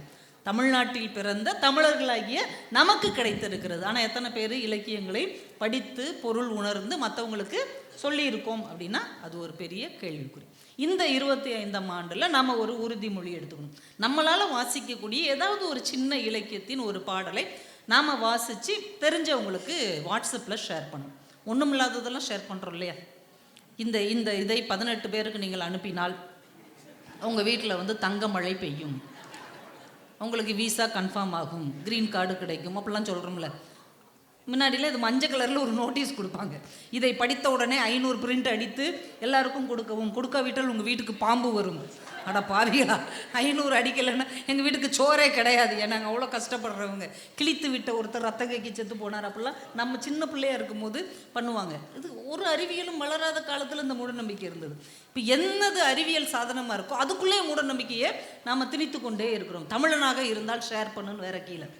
ஐயோ, நம்ம நம்ம ஷேர் பண்ணலன்னா நம்ம தமிழனே இல்லாமல் போயிடுவோம் போலன்ட்டு அந்த மூடநம்பிக்கையாக இருந்தால் நம்ம ஷேர் பண்ண வேண்டியது. இன்னும் சிலதை அனுப்பி நீ இந்தியனாக இருந்தால் ஷேர் பண்ணுறாங்க. இல்லை, நான் இந்தியன் தான் அதையும் ஷேர் பண்ணணும். நீ மனிதனாக இருந்தால் இதை ஷேர் பண்ணுங்கிறாங்க. அப்புறம் மிருகமாக உட்காந்து மொபைல் வாசித்துக்கிட்டு இருக்கோம். நம்ம வீட்டில் உள்ள மாடு உட்காந்து யார் அனுப்பியிருக்கா அப்படின்னு நான் பார்க்க போகுது. மனுஷன் தானே உட்காந்து மொபைல் பார்ப்பான். இப்போ இந்த அளவுக்கு இன்றைக்கி மூட நம்பிக்கைகள் பெருகிக்கொண்டு தேவையில்லாத விஷயத்தை பகிர்ந்து கொண்டு இருக்கிறோம். நல்ல விஷயங்களை பகிர்வதற்கு இனிமேல் நம்ம இந்த அறிவியல் சாதனத்தை பயன்படுத்த வேண்டும் என்பதை நம்ம யோசித்து கொள்ள வேண்டும். இந்த மொழியுடைய இன்னொரு அழகு என்ன அப்படின்னா, இது எத்தனையோ ஆண்டுகளுக்கு முன்னாடி தோன்றுச்சு, எப்போ தோன்றுச்சுன்னு தெரியலங்கிறது. இன்னைக்கும் அது ட்ரெண்டியாக இருக்குது பாருங்கள். நம்ம தமிழின் சிறப்பு இன்னைக்கும் அதே அழகோடு, அதே இளமையோடு, அதே ஆற்றலோடு இருப்பது தான் தமிழ் மொழியினுடைய மிகப்பெரிய சிறப்பு. இந்த மொபைல் ஃபோனில் வாட்ஸ்அப் டைப் பண்ணுறோம்ல, 26 எழுத்துக்கள் கொண்ட ஆங்கிலத்துக்கு எவ்வளோ இடம் தேவையோ அதே இடத்துல 247 எழுத்தையும் உட்கார வச்சோம் பாருங்கள். அப்போ எல்லா சூழ்நிலைக்கும் தன்னை வளைந்து கொடுக்கக்கூடிய ஒரு வல்லமை நம்முடைய மொழிக்கு இருக்குது. ஒரு இடத்துல 26 பேரை தாங்க உட்கார முடியும், அங்கே 247 பேரை உட்கார வைக்க முடியுமா? முடியும். எந்த இடம் நீங்கள் கொடுத்தாலும் அந்த இடத்துல நான் உக்காந்துருவேன், அந்த இடத்தை நான் என்னுடையதாக மாற்றிக்கொள்வேன். அந்த குணம்தான் தமிழர்களாகி உங்களுக்கு இருக்குது. எங்கேயோ ஒரு ஊரில், எங்கேயோ ஒரு கிராமத்தில் எழுத படிக்க தெரியாத ஒரு அம்மா அப்பாவுக்கு பிள்ளையாக பிறந்து படித்து அமெரிக்காவுக்கு வந்து எனக்குன்னு ஒரு இடத்தை நான் தக்க வைத்து கொள்வேன் என்று நீங்கள் இந்த மண்ணை இறுக பிடிச்சி உட்காந்துட்டீங்க இல்லையா? இந்த குணம் எங்கேருந்து வந்தது? நம்ம மொழியிலிருந்து வந்தது. இந்த மொழி உங்களுக்கு கொடுத்த கொடை. எங்கே போனாலும் தமிழன் ஜெயித்து விடுவான், எங்கே போனாலும் தமிழன் தன்னை தக்க வைத்து கொள்வான், எந்த சூழ்நிலையிலும் அவன் அதுக்கு ஆப்டாயிருவான். அப்படிங்கிற இந்த ஆற்றல் நம்ம மொழி நமக்கு தந்தது என்பதை நாம் ஒருபோதும் மறந்துவிடக்கூடாது. இந்த மொழியுடைய சிறப்பு அவ்வளவு அழகானது. ஏன்னா உலகத்தின் மூத்த மொழிகள் நிறைய இருக்குது, ஆனால் சாகாவரம் பெற்ற சாதனை மொழி என்றால் அது நம்ம தமிழ் மொழி மட்டும்தானே தவிர வேறு எந்த மொழிக்கும் அந்த வாய்ப்பு இல்லை. ஏதென்ஸ் நாட்டு எழில்மிக்க இளைஞர்களை ஓடி வாருங்கள், இதோ நான் உங்களுக்கு தரும் அறிவாயுதம். வீரம் விலை போகாது, விவேகம் துணைக்கு வராவிட்டால் தீட்டிய வாளுடன் தினவெடுத்த தோள்களால் எதையுமே மாற்றியமைக்க முடியாது, சிந்திக்க கற்றுக்கொள்ளுங்கள் என்று சாக்ரடிஸ் என்கின்ற ஒரு மிகப்பெரிய அறிஞன் அறைகூவல் விடுத்தான் இல்லையா? அவன் பேசிய அந்த நாட்டின் கிரேக்க மொழி இன்றைக்கு பேச்சு வழக்கில் இல்லை. அவ்வளோ பெரிய தத்துவ ஞானி பேசின மொழி இன்னைக்கு புழக்கத்தில் இல்லை. அன்பு சகலத்தையும் தாங்கும், அன்பு சகலத்தையும் சகிக்கும் என்று கல்வாரி மலையில் உபதேசம் சொன்ன கருணையின் வடிவமான இயேசு பெருமான் பேசிய ஹீப்ரு மொழி இன்றைக்கு புழக்கத்தில் இல்லை. ஒரு கடவுளே பேசின மொழி, ஆனால் இன்னைக்கு அது புழக்கத்தில் இல்லை. யூடியூப் ரூட்டஸ் இன்னைக்கு யாராவது துரோகம் செஞ்சாங்கன்னா நம்ம இந்த வார்த்தையை இன்னைக்கும் பயன்படுத்தி கொண்டு இருக்கிறோம். இந்த வார்த்தையை இந்த உலகத்துக்கு அறிமுகப்படுத்திய சீசர் பேசிய லத்தீன் மொழி இன்றைக்கு தேவாலயங்களில் மட்டும்தான் பயன்படுத்தப்படுகிறதே தவிர பேச்சு மொழியாக அந்த மொழி இல்லை. காளிதாசன் கவிதை புனைந்ததும் சாகுந்தலம் வரைந்ததும் என்று பாரதியார் பாடின அந்த காளிதாசன் எழுதிய சமஸ்கிருதம் கோவில்களுக்குள் மட்டும்தானே இருக்கிறதே தவிர அது பேச்சு மொழியாக இல்லை. இத்தனை துன்பங்களையும் கடந்து இன்றைய புதுமைக்கும் தன்னை ஆட்படுத்தி கொண்ட ஒரே மொழி இருக்கிறது என்றால் அது நம்முடைய தமிழ் மொழியாக மட்டும்தான் இருக்கிறது என்பது நம்ம தமிழர்களுடைய ஆகப்பெரிய பெருமை. ஏன் இந்த மொழியை நம்ம இவ்வளவு கொண்டாடணும், பாராட்டணும் அப்படின்னா, இதில் ஒரு பெரிய ஆச்சரியம். இப்போ போர் நடந்துட்டுருக்கு இல்லையா? எல்லா நாட்டிலையும் திடீர்னு போர் நடக்குது. இந்த போர் எந்த தென்னாவட்டில் நடத்துகிறாங்க? ஆயுதங்கள் வச்சுருக்குறோம், எங்கிட்ட எல்லாத்துட்டும் இல்லாத ஒரு ஆயுதம் இருக்குது. அப்படி நம்மளுடைய தமிழ்லையும் நாமளும் நம்ம போருக்கு போனோம் இல்லையா? அன்றைக்கி நம்ம போர் பற்றியே புறநானூறுன்னு ஒரு பெரிய இலக்கியமே வச்சுருக்கோம், சண்டைகளை பற்றி. நாமளும் போருக்கு போனோம். 4 வகையான படைகள் நம்ம வச்சுருந்தோம்: யானைப்படை, குதிரைப்படை, வேல்படை, காலாட்படை. ஆனால் நம்முடைய புறப்பொருள் சொல்லுகிறது, இந்த 4 படைக்கும் முன்னாடி ஒரு படை எங்களிடம் இருக்கிறது. அந்த படை சரியாக இருந்தால் தான் நாங்கள் போருக்கே போவோம். அந்த படைக்கு பேர் அறம். அறநெறி முதற்றே அரசின் கொற்றம். எங்கள் பக்கத்தில் எத்தனை படை இருந்தாலும் எங்கள் பக்கத்தில் அறம் இருந்தால் மட்டும்தான், தர்மம் இருந்தால் மட்டும்தான், நியாயம் இருந்தால் மட்டும்தான் நாங்கள் போருக்கு செல்வோமே தவிர தேவையில்லாமல் இன்னொரு உயிரினத்தை அழிக்கிற பழக்கம் எங்களுக்கு இல்லை. எங்களுடைய முதல் ஆயுதம் அறம். என்கிட்ட அதிகாரம் இருக்குது, என்கிட்ட பணம்பலம் இருக்குது, உங்கள்கிட்ட அது இல்லைங்கிறதுக்காக நான் சண்டை போட்டு அதை பிடுங்க மாட்டேன். என் பக்கத்தில் நியாயம் இருந்தால் மட்டுமே, உன்மேலே நான் படையெடுத்தே தீர வேண்டும் என்கின்ற அறம் இருந்தால் மட்டுமே படையெடுப்பேன் என்று அறத்தை ஆயுதமாக கொண்ட ஒரு மொழி, ஒரு இனம் இருக்கிறது என்றால் அது நம்முடைய தமிழ் இனம் மட்டுமாகத்தான் இருக்க முடியும். இப்போ ஒரு பசி, ஒரு தேவை அப்படின்னு வந்தால் கூட நம்ம தமிழர்கள் எப்படி இருந்திருக்கிறாங்க. அகநானூரில் ஒரு பாடல்லாம் சொல்ல மாட்டேன், நீங்கள் பதட்டப்படக்கூடாதுன்னு. பாட்டு சொல்கிறலாம், வாங்க போய் டீ சாப்பிட்டு வந்துடும் அப்படின்னு போயிடக்கூடாது. அகநானூரில் ஒரு வீட்டில் பிள்ளைங்கள்லாம் பசியோடு இருக்காங்க, மனைவி பசியோடு இருக்கிறா. ஒரு வேடன் காட்டுக்கு வேட்டையாட போகிறான். அவன் குடும்பத்துக்காக தான் அவன் வேட்டையாட போகிறான். உள்ள காட்டுக்குள்ளே நுழைஞ்சிட்டான். ஒரு மரத்துக்கு பின்னாடி, நல்ல வாகான ஒரு மரத்துக்கு பின்னாடி அம்பையும் வில்லையும் ரெடியாக வச்சுட்டு, நல்ல பெரிய ஒரு மிருகம் வந்தால் அடித்து தூக்கிட்டு போய் நம்ம குடும்பத்துடைய பசியை போக்கணும்னு ரொம்ப நேரமாக காத்துட்டே இருக்கிறான். இவனுக்குவே பசி எடுக்க ஆரம்பிச்சிருச்சு. அவ்வளவு தேடல், அவ்வளவு வேட்கையோடு நிற்கிறான். ஒரு சத்தம் கேட்குது, சலன்னு ஒரு சத்தம். அந்த அழுத்தத்தை வச்சு பார்க்கும்போது ஏதோ ஒரு பெரிய மிருகம் தான் வருதுன்னு அவன் காத்துட்ருக்கிறான். ஒரு கனமான ஒரு பன்றி, காட்டு பன்றி வருது, பல கிலோ இருக்கும். இதை கொண்டு போனோம்னா ஒரு 4-5 நாள் வச்சு சாப்பிட்லான்ட்டு அவன் எல்லாத்தையும் ரெடியாக, நானெல்லாம் முறுக்கி ரெடியாக இருக்கிறான். எட்டி பார்க்குறான், கீன்னு ஒரு சத்தமாக கேட்குது, கியாமியான்னு. என்னடான்னு எட்டி கூர்மையாக கவனித்து பார்த்தா அது ஒரு தாய்ப்பன்றி, அதுக்கு பின்னாடி ஒரு 10 குட்டி பன்றிகள் வந்துட்டுருக்கு. அந்த முறுக்கிய வில்லை அப்படியே மறைச்சி வச்சுட்டு அவன் குடும்பத்தோடு கடந்து போகிற வரைக்கும் காத்து இருந்துட்டு அப்புறம் அவன் வேட்டைக்கு வேறு இடத்த தேடி போகிறான். ஏன்? ஒரு குடும்பத்தை அழித்து தான் என் குடும்பத்தின் பசியை தீர்க்க வேண்டும் என்று ஒருபோதும் நினைக்கிற குணம் தமிழர்களுக்கு இல்லை. என் பிள்ளை பசியாக இருக்குது, என் குடும்பம் பசியில் இருக்கானா இன்னொரு குடும்பத்தை, தாயை நம்பி இருக்கிற அந்த பிள்ளைகளை தவிக்க வைத்து விட்டு என் பிள்ளைகளுக்கு நான் பசியாற்ற மாட்டேன் என்கின்ற அந்த தர்ம உணர்வு இருக்கு இல்லையா, அது இந்த மண்ணினுடைய மிகப்பெரிய அடையாளமாக இருக்கிறது. அந்த மாதிரி நீதி உணர்வு அப்படிங்கிறது நம்மளுடைய தமிழ் மொழிக்கே உரியது. ஒரு தலைவி இருக்கிறாங்க, அவங்க தலைவனை பிரிஞ்சு இருக்கிறாங்க ரொம்ப நாளாக. இப்போ தோழி கேட்குறாங்க, தலைவி மெலிஞ்சுக்கிட்டே போகிறாங்க, ஏம்மா இப்படி மெலிஞ்சிட்டே போகிற, வளையல்லாம் கடக்கடன்னு வளருது, ஒட்டியானம்லாம் கீழே உழுவுது, ஏன் இப்படி மெலிஞ்சிட்டே போகிற? இதுக்கு ஒரு காரணத்தை தலைவி சொல்கிறாங்க. கறி பொய்த்தான் கீழ் நின்ற மரம் போல கவின் வாடி. இதுக்கு அர்த்தம் நான் சொல்லிடுறேன். ஒரு மரத்துக்கு கீழே ஒரு நல்ல பசுமையான, நல்ல அழகான, செழிப்பான ஒரு மரம், அதுக்கு கீழே ஒரு பொய் சாட்சி சொல்கிறவன் வந்து நிற்கிறான். உடனே அந்த மரம் நிற்குது, ஆட நாசமாக போகிறவனே நீ ஏன்டா இங்கே வந்து நிற்கிற? பொய் சாட்சி சொன்னவே வந்து நின்ன உடனே அந்த மரம் வாடி அந்த இலையெல்லாம் உதிர்ந்து மொட்டை மரமாக மாறிடுதான். இவனுக்கு போய் நம்ம நிழல் கொடுக்குறதா அப்படின்னு. அது மாதிரி அந்த மரம் மாதிரி நான் வாடிட்டேன். யோசிச்சு பாருங்க, ஒரு உணர்வே இல்லாத ஒருத்தங்களை என்ன சொல்லுவான், ஏன்டா அப்படி மரம் மாதிரி இருக்கமோ. ஆனால் நம்ம தமிழ்நாட்டில் ஒரு மரம் கூட மான உணர்வோடு இருந்தது என்பதை கலித்தொகை என்கின்ற ஒரு நூல் சொல்லியிருக்கு. எப்பேற்பட்ட மொழி நமக்கு கிடைச்சிருக்கு பாருங்க. இன்னொரு ஆச்சரியம் என்ன அப்படின்னா, கடையேழு வள்ளல்கள். நான் கொஞ்சம் மட்டும் சொல்கிறேன், ஏன்னா இவ்வளோ பேர் இருக்கும்போது இதெல்லாம் கொஞ்சம் சொல்லி தானே ஆகணும். கொஞ்சம் ஒரு 4-5 விஷயம். நீங்கள்லாம் கொஞ்சம் டயத்தை குறைச்சிக்கோங்க, நீங்கள் இந்த ஊரில் தானே இருக்கீங்க. நான் என்னைக்கு வரப்போகிறேன், ஏன்னா கொண்டு வந்ததை சொல்லிட்டு தான் எனக்கு ஒரு நிம்மதியாக இருக்கும். இப்போ எங்கள் ஊர்லன்னா பிரச்சனை இல்லை. கடையேழு வள்ளல்கள் அப்படின்னு நம்ம சொல்கிறோம் இல்லையா, இதில் யாராவது மூவேந்தர்களில் ஒருத்தங்களா?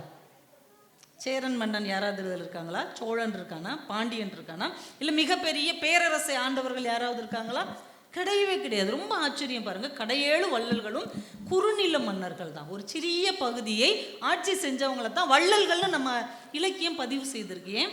பணம் உள்ளவன் எல்லாம் வள்ளல் இல்லை, எவனிடம் குணம் இருக்கிறதோ அவன் தான் ஏன் வள்ளல் என்று சொன்ன ஒரு மொழி நம்முடைய தமிழ். அந்த 7 பேர்கிட்ட என்ன சிறப்பு அப்படின்னா, அந்த 7 பேர் உங்களுக்கு ஞாபகம் இருக்கும், நான் சொல்லிடுறேன். பேகன், பாரி, காரி, ஆய், அதியன், ஓரி, நள்ளி, இந்த 7 பேர் தான். இவங்ககிட்ட என்ன சிறப்பு இருந்தது? பேகன் உங்களுக்கே தெரியும், அவர் என்ன பண்ணார், மயிலுக்கு போர்வை போதும், மயில் ஏதோ குருளூரில் நடக்குதுன்னு நினச்சி படக்குன்னு ஓடி போய் நம்ம இப்பெல்லாம் சால்வை போற்றணும்ல, அது மாதிரி மயிலுக்கே போய் சால்வையை போற்றி விட்டுருக்காரு, பத்திரமா இரு அப்படின்னு சொல்லி. பாரி வள்ளல் என்ன செஞ்சாருன்னு நமக்கே தெரியும், முல்லைக்கு தேரே கொடுத்தார், வாடி போயிடக்கூடாதுன்னு. காரின்னு ஒருத்தர் இருந்தார், அவர் என்ன பண்ணுவாரா, அவர்கிட்ட பொருள் தேடி வர்ற புலவர்களுக்கு நடந்து தானே கஷ்டப்பட்டு வந்திருப்பாங்க, ஒரு குதிரை கொடுப்பாராம். இந்த குதிரையில் ஏறி உட்காந்து பொன்னி நதி பார்க்கணுமேன்னு பாடிக்கிட்டே போங்க அவங்க ஊருக்கு அப்படின்னு அவங்க சந்தோஷமாக நடந்து வந்தது குதிரையில் அவங்க பொருட்களை எல்லாம் கொண்டு போவாங்களாம். ஆய் அப்படிங்கிறவர் என்ன பண்ணுவாராம், அது குற்றாலம் பக்கம் தான் இருக்குது, ஆய்க்குடி அப்படின்னு இன்னும் அன்னைக்கு இந்த ஊர் இருக்குது. அந்த ஆய் அப்படிங்கிற மன்னன் என்ன பண்ணுவானா, ஊர்களையே தானமாக கொடுப்பானா. நீ மானாமதுரை எடுத்துக்கோ, உனக்கு தென்காசி, நீ ராஜபாளையத்தை வச்சுக்கோ, நீ ராமநாதபுரம் அப்படின்னு ஒவ்வொருத்தருக்கும் ஒரு ஊரையே தானமாக கொடுத்துருவானா. அதுக்கடுத்து ஒரு மன்னன் அதியன், உங்களுக்கே தெரியும், அதியமான் என்ன பண்ணார், நீண்ட நாள் வாழக்கூடிய நெல்லிக்கனியை ஔவையாருக்கு கொடுத்து ஒரு வள்ளல். அவர் நள்ளின்னு ஒருத்தர் என்ன பண்ணியிருக்கிறாரு, அவர்கிட்ட யாராவது பொருள் கேட்டு வந்தாங்கன்னா இனிமேல் யாருக்கிட்டையும் போய் நிற்க முடியாத அளவுக்கு கொடுத்துருவாராம்.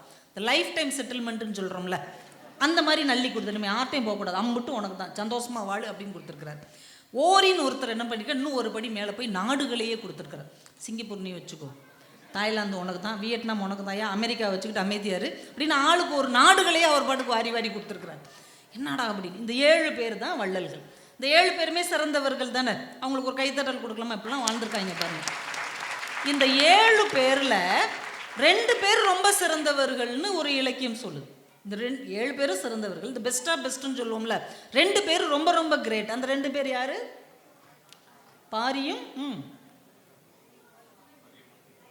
பேகன். வெரி குட், உங்களுக்கே ஒரு கைத்தட்டல் கொடுத்துங்க. இந்த 7 பேர்ல ரொம்ப சிறந்தவர்கள் பாரியும் பேகனும். ஏன் அப்படின்னா மற்ற 5 பேர் தங்கிட்ட கேட்டு வந்தவங்களுக்கு கொடுத்தாங்க, மீதி 2 பேர் வாய் பேசவே தெரியாத உயிரினத்துக்காக கொடுத்தார்கள் என்றால் சிறந்தவர்களையும் சிறந்தவர்கள் உயிர் நேயமிக்க எங்களுடைய மன்னர்கள். என்ன ஒரு அழகான மொழி பாருங்க. இது எல்லாமே கடந்த காலம். அப்போ இன்னைக்கு இந்த தமிழ் எப்படி இருக்குது? இந்த தமிழ் இன்னைக்கும் அழகோட, இதே மனிதநேயத்தோட, இதே உயிர் நோயத்தோட இருக்குதா அப்படின்னா இருக்குது. இதே அழகியலோடு இருக்குது. ஈரோடு தமிழன்பன் அப்படின்னு ஒரு கவிஞர், நாங்கள் அவரை பற்றி கூட பேசிகிட்டு இருந்தோம். அவர் ஒரு சின்ன வரி அழகு பாருங்க. இந்த மொழியில் தலைவியும் தோழியும் பேசிகிட்டு இருக்கிறாங்க, ராதையும் தோழியும். ராதை அது ஒரு மாலை மங்குகிற இரவு நேரம், அவள் வெளியில் கிளம்புறா. தோழி கேட்குறா, எங்கே போகிறாய்? ராதை சொல்கிறா, கண்ணனை பார்க்க. இப்போ தோழி கேட்குறா, உன்னை யாராவது பார்த்து விட்டால்? அவள் சொல்கிறா, இது இரவு தானே. அப்போல்லாம் லைட்லாம் கிடையாதுல்ல, இது இரவு தானே, யார் பார்க்க போகிறாங்க? இது இரவு தானேன்னு அவள் சொன்ன உடனே தோழி சொல்கிறா, இது இரவு தான், நீ மின்னல் அல்லவா? இது நைட்டு தான், நீ பளிச்சுன்னு இருக்கிய உன்னை எப்படினாலும் எல்லாரும். ஒரு அழகியல் பாருங்களேன். இந்த அழகியல் இன்னைக்கும் இந்த தமிழில் ரொம்ப அழகாக இருக்குது. இந்த லவ் ப்ரப்போஸ் பண்ணுறதுன்னு சொல்கிறாங்கல்ல, காதலை எப்படி சொல்கிறதுங்கிறது எத்தனை காலம் வந்தாலும் இன்னைக்கு ஒரு படபடப்பும் பதட்டமும் இருக்குது. பழனி பாரதிங்கிற கவிஞர் ஒரு லவ் ப்ரப்போஸ் பண்ணுறார். ஒரு காதலன் ஒரு காதலிக்கு லவ் ப்ரப்போஸ் பண்ணுறான். அந்த கவிதை பாருங்களேன், என்ன அழகு. தண்டவாளத்தில் தலை சாய்த்திருக்கும் ஒற்றை ரோஜா நான். காதலன் சொல்கிறான் காதலிட்ட, தண்டவாளத்தில், இது அப்படியே கற்பனை பண்ணுங்க, தண்டவாளத்தில் தலை சாய்த்திருக்கும் ஒற்றை ரோஜா என் காதல், நீ நடந்து வருகிறாயா ரயிலில் வருகிறாயா? என்ன அழகு பாருங்க. என் காதலை தண்டவாளத்தில் வச்சுட்டேன், நீ நடந்து வந்தேன்னா அதை எடுத்து சூடிக்குவேன், ரயிலில் வந்தேன்னா அடிச்சு தூக்கி போட்டு போயிட்டே இருப்பேன். இப்படி அழகான ஒரு லவ் ப்ரப்போஸ் இன்னைக்கு நம்ம மொழியில் இருக்கிறது. ஒன்றும் இல்லைங்க, கமான்னு ஒன்று போடுவோம்ல நம்ம எழுதும் போது, அவனும் அவளும் நானும் தமிழும் அப்படின்னு எழுதும்போது கமா போடுவோம்ல. இந்த கமாவுக்கு யாராவது கவிதை எழுதி எந்த மொழியிலையா கேள்விப்பட்டிருக்கீங்களா? கமாவுக்கு கவிதை எழுத முடியுமா? அதுவே போகிற போக்கில் உள்ள ஒரு எழுத்து தான். கமா எப்படி உருவாகுதுன்னு நம்ம தமிழ்நாட்டில் அப்துல் காதர்னு ஒரு ஐயா ஒரு குட்டி கவிதை, கமா எப்படி உருவாகுது நல்லா கேவனிங்க. முற்றுப்புள்ளியின் கன்னத்தில், முற்றுப்புள்ளியின் கன்னத்தில் செல்லமாக கிள்ளுங்கள், அது கமா ஆகிவிடும். அட பாவிகளா, முற்றுப்புள்ளியும் கமாவையும் எப்படி யோசிச்சிருக்காங்க பாருங்க. இந்த அழகியல் உணர்வு நம்ம மொழிக்கே உரித்தானது. சரி, அழகு மட்டும்தான் அது சொல்லுதா? ஒரு காட்சியின் துயரத்தை ரொம்ப அழகாக இன்னொருத்தர் தோளில் மாற்றி போகிற ஒரு ஆற்றல் நம்முடைய மொழிக்கு உண்டு. கேப்பான்னு ஒரு கவிஞர். நீங்கள் நம்ம ஊர்களில் வரும்போது நிறைய ஸ்டாப்பில் நம்ம பஸ்ஸோ ட்ரெயினோ நிற்கும் போது ஏதாவது ஒரு பொருட்கள் விற்க வருவாங்க, பார்த்துருக்கீங்களா?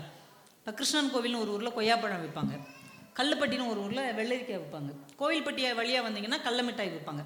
இப்படி ஒவ்வொரு ஊரில் என்னென்ன மணப்பாறையில் முறுக்கு விற்பாங்க, அந்தந்த ஊரில் ஃபேமஸாக இருக்கிறத கொண்டு வந்து விற்பாங்க.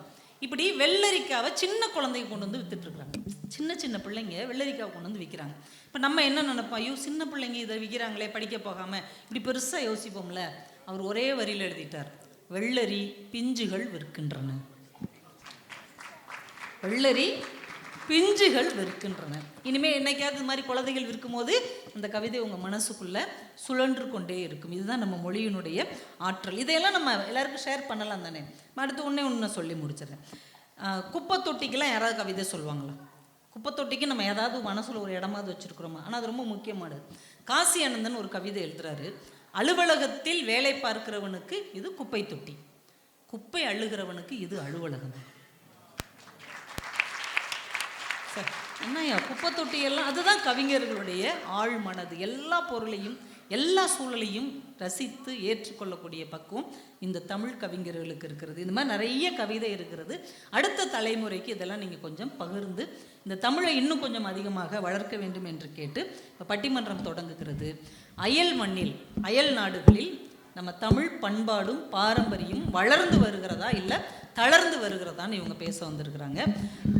பண்பாடு பாரம்பரியம் அப்படின்னா என்ன அப்படின்னா, பண்பாடு அப்படிங்கிறது நம்ம உணவு உடை பழக்க வழக்கம்லாம் இருக்கு இல்லையா, இது எல்லாமே பண்பாடு.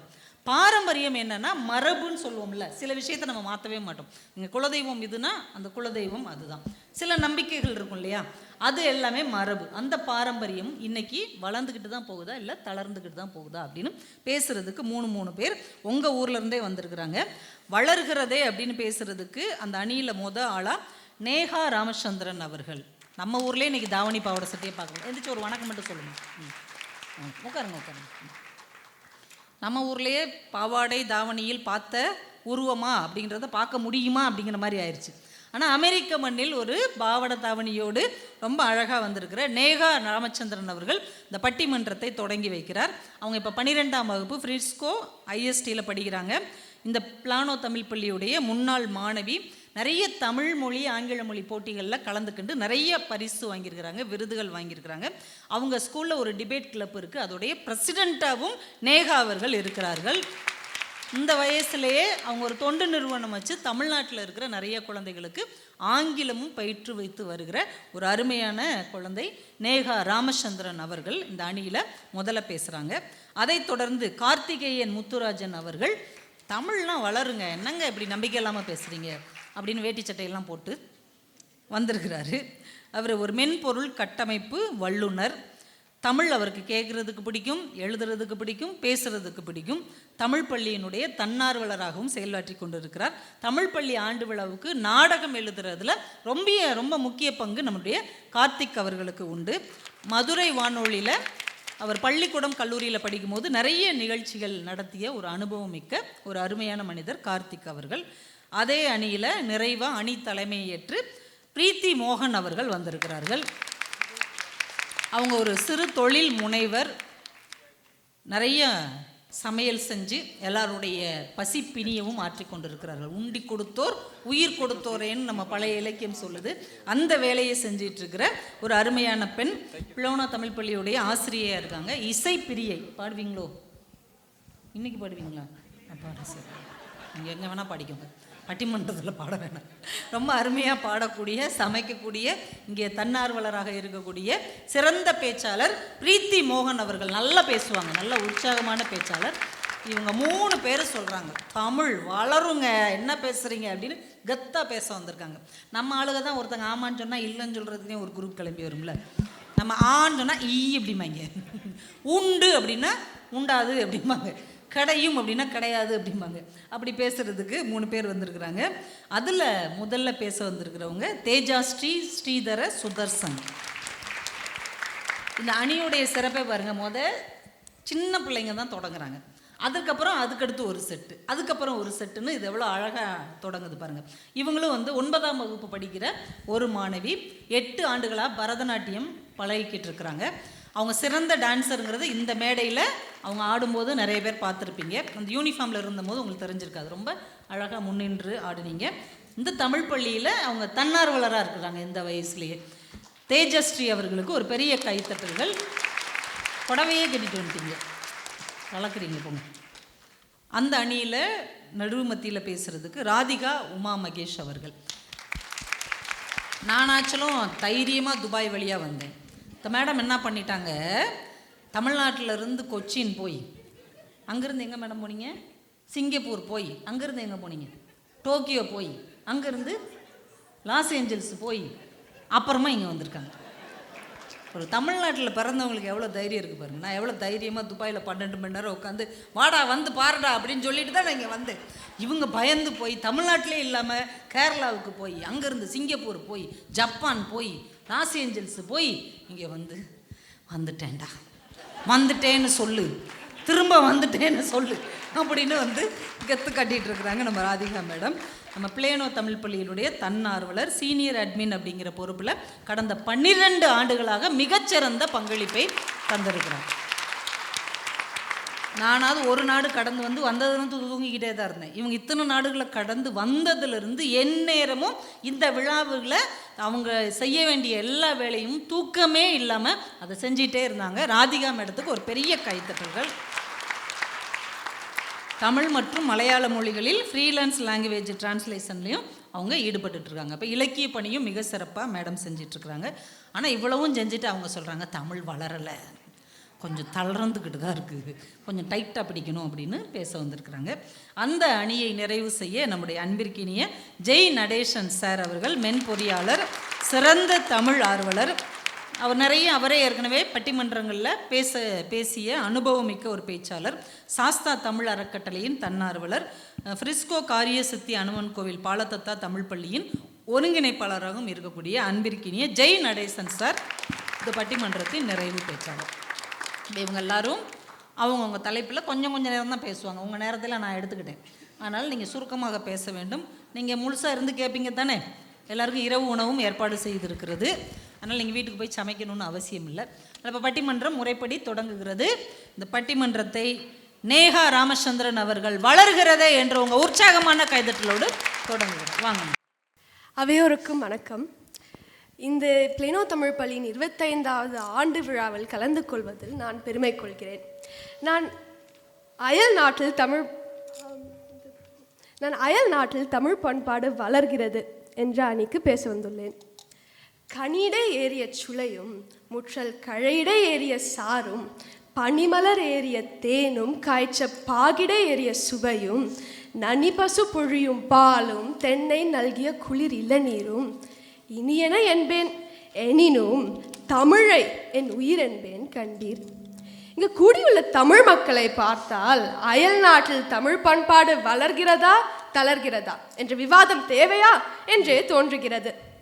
என் பெரியமா என்னை ஆசையாக மைக் மோகினி என்று கூப்பிடுவார். மைக்கும் மேடையும் இருந்தால் நானும் அங்கே ஆஜர். பொது மேடையில் பேசும் திறனை முறையாக வளர்த்தது தமிழும் என் தமிழ் பள்ளியுமே. என் 6வது வயதில் இந்தியாவிலிருந்து இந்நாட்டுக்கு பல கனவுகளோடு வந்தோம். இன்று உங்கள் முன்னால் தமிழ் விவாத மேடையில் தமிழ் பண்பாடை பற்றி தமிழிலே பேச முடிகிறது என்றால் தமிழும் தமிழ் பண்பாடும் அயல் நாட்டில் வளர்கிறது என்பதற்கு வேறு சான்று தேவையா? அப்போ இவங்களெல்லாம் போக சொல்லிடுவோமா சார்? இதையும் ஆன்லைன் வைங்க, நான் இப்போ வேணா பேசிகிட்டே இருக்கேன். இப்போ இவங்களெல்லாம் போக சொல்லிடுவோமா? கண்டிப்பாக சார் நீங்கள் போங்க, இறங்குங்கப்பா. ஹாய், நான் பிளேனோ தமிழ் பள்ளியில் நிலை 8 வரை படித்தேன். FISD உயர்நிலை பள்ளியில் ஃபாரின் லாங்குவேஜ் கிரெடிட் கிடைத்தது. இது தமிழுக்கு மட்டுமான ஒரு அங்கீகாரம் அல்ல, நம் கலாச்சாரத்தின் முக்கிய அங்கமான கற்றல் மற்றும் கற்பித்தலுக்கு ஒரு அங்கீகாரம். நடுவர் அவர்களே, முதல் சங்கம், இடைச்சங்கம், கடைச்சங்கம் அமைத்து தமிழை வளர்த்து வந்த நாம் இன்று உலகத்தின் முக்கிய நகரங்களிலெல்லாம் நகரத்துக்கு பல சங்கங்கள் அமைத்து தமிழையும் தமிழ் பண்பாட்டையும் அடுத்த தலைமுறைக்கு எடுத்து செல்கிறோம். நம் உழைப்பும் உத்வேகமும் வீண் போகுமா என்ன? போகாது. தமிழில் பேசுவது மட்டுமா தமிழ் பண்பாடு? இல்லை, இல்லவே இல்லை. அது ஒரு வாழ்வியல் முறை. மொழிக்கு இலக்கணம் உண்டு, ஆனால் வாழ்வுக்கு இலக்கணம் வகுத்து வாழும் ஒரே இனம் தமிழர்களே. அன்பு காட்டுதல், ஈகை, உலக ஒருமைப்பாடு, நட்பு, காதல், கலை, அறிவியல், தற்காப்பு, இலக்கியம், உணவு, உடை, விருந்தோம்பல், அப்பப்பா பட்டியலிட்டு கொண்டே போகலாம் நம் தமிழ் பண்பாட்டின் கூற்றுகளை. இந்தியாவிலிருந்து அயல் நாட்டுக்கு வரும்போது 2 செக்கின் பேக்கேஜில் மசாலா பொடியோடு நம் பண்பாட்டையும் எடுத்து வந்து விட்டோம். மசாலாவோட சேர்ந்து இதையும் கலந்து கட்டி கொண்டு வந்துட்டீங்க. கண்டிப்பா சாப்பிடும்போது கொஞ்சம் அள்ளி போட்டுக்குவீங்க. நமக்கு உணவு முக்கியம் இல்லவா? சோறு முக்கியம் அமைச்சரே. நம் அயல் நாட்டில் நம் பண்பாட்டை எப்படி வெளிப்படுத்துகிறோம் என்று சுருக்கமாக பார்ப்போமா? இப்போ 5 நிமிஷம் முன்னாடி நம்ம நடுவர் ஒரு வார்த்தை சொன்னார். நான் அதை திருப்பியும் சொல்கிறேன். பட்டிமண்டபத்து பாங்கறிந்து ஏறுவின், பட்டிமண்டபத்து பாங்கறிந்து ஏறுமின் என்ற சொல்லுக்கேற்ப இந்நாட்டில் இங்கே இப்போது 2000 ஆண்டு கால கலையான பட்டிமன்றத்தில் அதன் விதிகளை அறிந்து ஒரு நல்ல தலைப்பில் விவாதம் செய்வதே எங்கள் அணியின் முதல் வெற்றி. இரண்டாவதாக தமிழ்மொழி கல்வி அனைவரையும் சென்று அடையும் விதமாக பல பள்ளிகள் மட்டுமல்ல, ஹார்வர்ட், NYU, UC பெர்க்லி, யூசிகாகோ என்ற கல்லூரிகளும் தமிழ் கற்றுத்தருகின்றன. அதோடு நம் வாழ்வியல் முறையும் கற்றுத்தரப்படுகிறது. மூன்றாவதாக பண்டிகைகள் கொண்டாட்டம். தீபாவளி, தமிழ் புத்தாண்டு, பொங்கல் போன்ற பண்டிகைகள் தமிழ் வீடுகளிலும் பொது வெளியிலும் பள்ளி கல்லூரிகளிலும் கொண்டாடப்படுகிறது. அது மட்டுமா கோயில்கள் நிறுவுதல். நம் கலாச்சாரத்தின் முக்கிய அம்சம் இறை வழிபாடு. தமிழர்களால் பல கோயில்கள் அயல் நாட்டில் கட்டப்பட்டுள்ளன. கோயிலுக்கு போறோமோ இல்லையோ கட்டாயம் கேன்டீன் போவோம். இங்கேயும் கோயில் அனுமன் கோவில் இருக்குது, அங்க நல்ல கேன்டீன் நல்லா இருக்கும்னு சொன்னாங்க. இங்கேயும் கோயில்ல காவடி தூக்கி அபிஷேகம் செய்வோம். புது தமிழ் படம் ரிலீஸ் ஆனா ஹீரோக்கும் அபிஷேகம் தான். இங்கேயும் அதே நடக்குது. அப்படிதான் இருக்கணும். மேலும் களரி, சிலம்பம், பறை போன்ற பழமை வாய்ந்த தமிழ் கலைகளை இங்கும் தமிழ் மக்கள் நான் உட்பட கற்று வருகிறோம். அடுத்ததாக வருடந்தோறும் தமிழ் அமைப்புகள் பல போட்டிகள், கலை நிகழ்ச்சிகள், கருத்தரங்குகள் போன்ற நிகழ்வுகளை நடத்தி வருகின்றன. நிறைவாக பல்லுயிர் காத்தல், ஈதல், இசைப்பட வாழ்தல் என்ற சொல்லுக்கேற்ப பிளேனோ தமிழ் பள்ளி நடத்தும் பாஸ்கெட் பிரிகேட், நிதி திரட்டும் நிகழ்வுகள் போல பல அமைப்புகள் தொண்டுள்ளத்தோடு நடத்தி வருகின்றன. நடுவர் அவர்களே, இதனால் தமிழ் பண்பாடு மேலும் வளருமே தவிர தளராது. என்னை போல இளைய தலைமுறை தமிழ் தொண்டு செய்வதை கடமையாக ஏற்று இன்னும் வளரச் செய்வோம். வேறு பாஷைகள் கற்பாய் நீ, வீட்டு வார்த்தை கற்கிலாய் போ போ போ என்று அன்று பாரதி சாடியது போல் இல்லாமல் இன்று வீட்டிற்கு வீடு, நாட்டிற்கு நாடு தமிழும் தமிழ் பண்பாடும் கற்றுத்தரப்படுகிறது. தமிழ் சங்கங்களும் இருக்கைகளும் பெருகி வரும் நிலையில் தமிழ் பண்பாடு தளர்வதற்கான வாய்ப்பே இல்லை என்று வாய்ப்பளித்தமைக்கு நன்றி கூறி விடைபெறுகிறேன். நன்றி. சபாஸ். தொடக்கமே கலக்கல், ரொம்ப அருமை.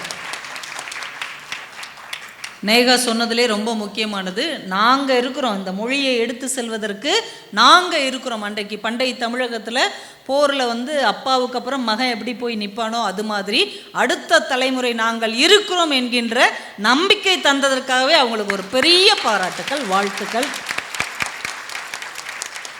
தேஜாஸ்ரீ வாங்க, ஒரு நல்ல உற்சாகமான கைதட்டலோடு தேஜு அவர்கள். வணக்கம், என் பெயர் தேஜஸ்ரீ. நான் பிளேனோ தமிழ் பள்ளியில் நிலை 8 வரை படித்து தற்பொழுது தன்னார்வலராக பணிபுரிகிறேன். இந்த அருமையான வாய்ப்பை எனக்கு வழங்கிய சாஸ்தா அறக்கட்டளை, பிளேனோ தமிழ் பள்ளி மற்றும் என்னுடைய ஆசிரியர்களுக்கு என் அன்பு கலந்த வணக்கங்கள். இங்கு அமர்ந்திருக்கும் சிறப்பு விருந்தினரான தொலைக்காட்சிகளில் பல பட்டிமன்றங்களில் பேசி புகழ்பெற்ற கவிதா ஜவஹர் அவர்களுக்கும் என் அன்பு கலந்த வணக்கம். இன்றைய தலைப்பு, அயல் நாட்டில் தமிழ் பண்பாடும் பாரம்பரியமும் வளர்கிறதா அல்லது தளர்கிறதா?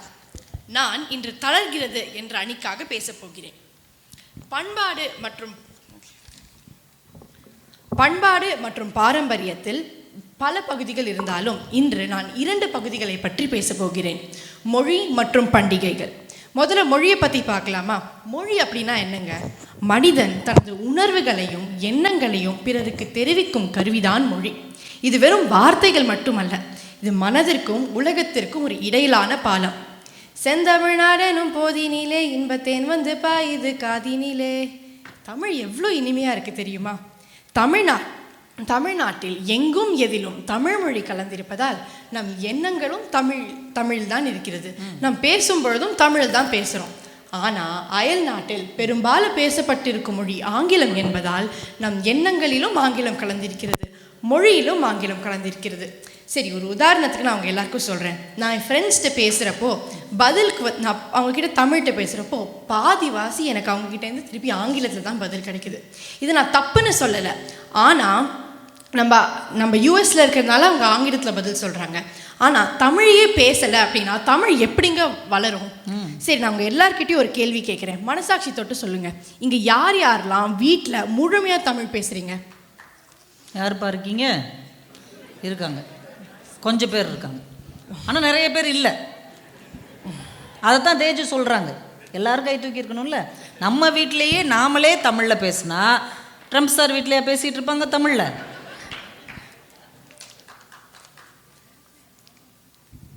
அதனால்தான் நான் உறுதியாக கூறுகிறேன் நடுவர் அவர்களே, தமிழ் வந்துட்டு இங்க எல்லாரும் பேசுறதுன்னு கை தூக்கி இருக்கலாம், ஆனா அதுல பாதி பேர் அவங்க குழந்தைங்களா இருக்கட்டும், அவங்க எல்லாரும் அவ்வளோ ஃப்ளூவெண்ட்டாக அவங்க கிட்ட தினக்கும் தமிழ் பேசுறாங்களா? ஒரு 15 நிமிஷம் உட்காந்து அவங்களோட பேச சொல்லுங்க, ஃப்ளூவெண்ட்டாக பேச முடியுதா? அது இன்னும் வளரணும். அதனால தமிழ் வளர்கிறது அப்படின்று நான் ஒத்துக்க மாட்டேன். நான் தமிழ் இங்கே அயல் நாட்டில் கொஞ்சம் கொஞ்சமாக தளர்ந்து கொண்டே வருகிறது. சரி, இப்போ மொழியை பார்த்தது போதும். இப்போ பண்டிகையை பற்றி பார்க்கலாமா?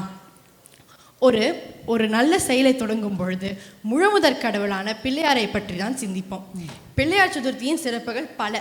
இப்பண்டிகை எளிமையாக கொண்டாடலாம், ஆடம்பரமாக கொண்டாடலாம், ஊருடன் கொண்டாடலாம், உற்சாகமாக கொண்டாடலாம். எங்கே? நம்ம தமிழ்நாட்டில். ஆனால் அயல் நாட்டில் அதற்கான பொருட்களை முதல்ல நம்மளால் வாங்க முடியுதா? அங்கே விளாம்பழம், இளந்தப்பழம், அருகம்புல், இந்த மாதிரி நான் சொல்லிகிட்டே போகலாம், அவ்வளோ பொருட்களை வாங்கலாம்.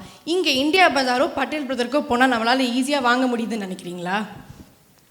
சரி, பொருட்களை விடுங்க, ஒரு பண்டிகையை கொண்டாடுறதுக்கு நம்மளால் ஒரு நல்ல சூழ்நிலை அமைக்க முடியுதா? இதுவே சென்னையில் நான் பிள்ளையார் சதுர்த்தி அப்படின்னா தெருக்கு தெரு கடை வச்சுருப்பாங்க. ஏன் ரோட்டில் கூட அவ்வளோ பெரிய பிள்ளையார ஊர்வலம் எடுத்துகிட்டு போவாங்க.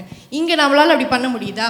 சரி, எதிர நீ சொல்லலாம், ஓ நாங்களும் இங்கே ரொம்ப சிறப்பாக கொண்டாடுவோம் அப்படின்னு. அதை கொண்டாடுறதுக்கு நமக்கு எவ்வளோ எதிர்ப்பு கிடைக்குது தெரியுமா? அது மட்டும் இல்லைங்க, ஒவ்வொரு தடவை கொண்டாடுறப்போ நம்ம பயந்து பயந்து கொண்டாடுறோம். அதனாலேயே நான் சொல்கிறேன் நடுவர் அவர்களே, நம்மளால ஒரு பண்டிகை கூட சந்தோஷமாகவோ இல்லை முழுமையாகவோ கொண்டாட சாம்பிராணி புகை கூட போட முடியல. இல்லை, இதுவே ஏதாவது சத்தமாக ஒரு குடும்பத்தோடு ஏதாவது சொன்னோன்னு வச்சுக்கோங்களேன், உடனே பக்கத்து வீட்டிலேருந்து 911 கால் பண்ணிடுவாங்க, ஓ நாய்ஸ் பொல்யூஷனாக இருக்குன்னு. ஒன்றுத்தையுமே ஒழுங்காக முழுமையாக கொண்டாட முடியறதில்ல நடுவர் அவர்களே. சரி, இப்போ நான் இன்னும் ஒரு முக்கியமான ஒரு பண்டிகையை பற்றி சொல்கிறேன், பொங்கல். தமிழ்நாட்டிலே பொங்கல் ரொம்ப ஒரு முக்கியமான ஒரு பண்டிகை. ஏன்னா இது உழவர் திருநாள் அப்படின்னு சொல்கிறாங்க. அது எவ்வளோ முக்கியம் நம்ம எல்லாருக்குமே தெரியும். நான் ஒரு சின்ன அனுபவம் சொல்கிறேன். நான் யூஎஸ்க்கு வந்து வெறும் 4 வருஷம் தாங்க ஆகுது. ஆனால் இன்றைக்கி கூட நான் இந்தியாவில் கொண்டாடின மாதிரி ஒரு தடவை கூட கொண்டாடினதில்லை. இதுவே நான் சென்னையில் என் பாட்டி தாத்தாவோடலாம் இருந்தேன்னு வச்சுக்கோங்களேன், காலையில் எழுந்து புது ஆடைகள் அணிந்து பொங்கப்பானைக்கு இஞ்சி கொத்து மஞ்சள் கொத்து கட்டி காலையில் அழகழகாக கோலம் போட்டு கொண்டாடுவோம். ஆனால் இங்கே அம்மா இன்னைக்கு பொங்கலா அப்படின்னு கேட்டுட்டு பொங்கலோ பொங்கல் பொங்கலோ பொங்கல் சொல்லிட்டு ஸ்கூலுக்கு போனது தான் மிச்சம். அங்கே லீவ் கொடுப்பாங்க, 4 நாள் லீவு கிடைக்கும். இங்கே ஒரு நாள் கூட கிடைக்காது. அது தப்பு சொல்லலை, ஆனால் அங்கே 4 நாள் கிடைக்கும். அதுக்காகவே நாங்கள் ஃப்ரெண்ட்ஸ்லாம் உட்காந்துட்டு இருப்போம். ஆனால் இங்கே பண்டிகை இருக்குன்றதே கேலண்டரை பார்த்தா தான் தெரியுது. அதனால்தான் ஆகையால் நடுவர் அவர்களே, நான் நிறைவாக கூறுகிறேன், பண்டிகை மட்டுமல்ல, உணர்வுகள், உறவுகளுடன் கூடும் மகிழ்ச்சிகள் எல்லாமே அயல் கொண்டே வருகிறது. உங்கள் மைக்கும் தளர்ந்து கொண்டே வருது. என்னங்க ஆச்சு? அந்தக்குள்ள நல்லா பேசுறது உங்களுக்கு பொறுக்கலன்னா? ஏதோ உள்நாட்டு சதி நடக்குது. மெதுவாக வருகிறது. ஆகையால்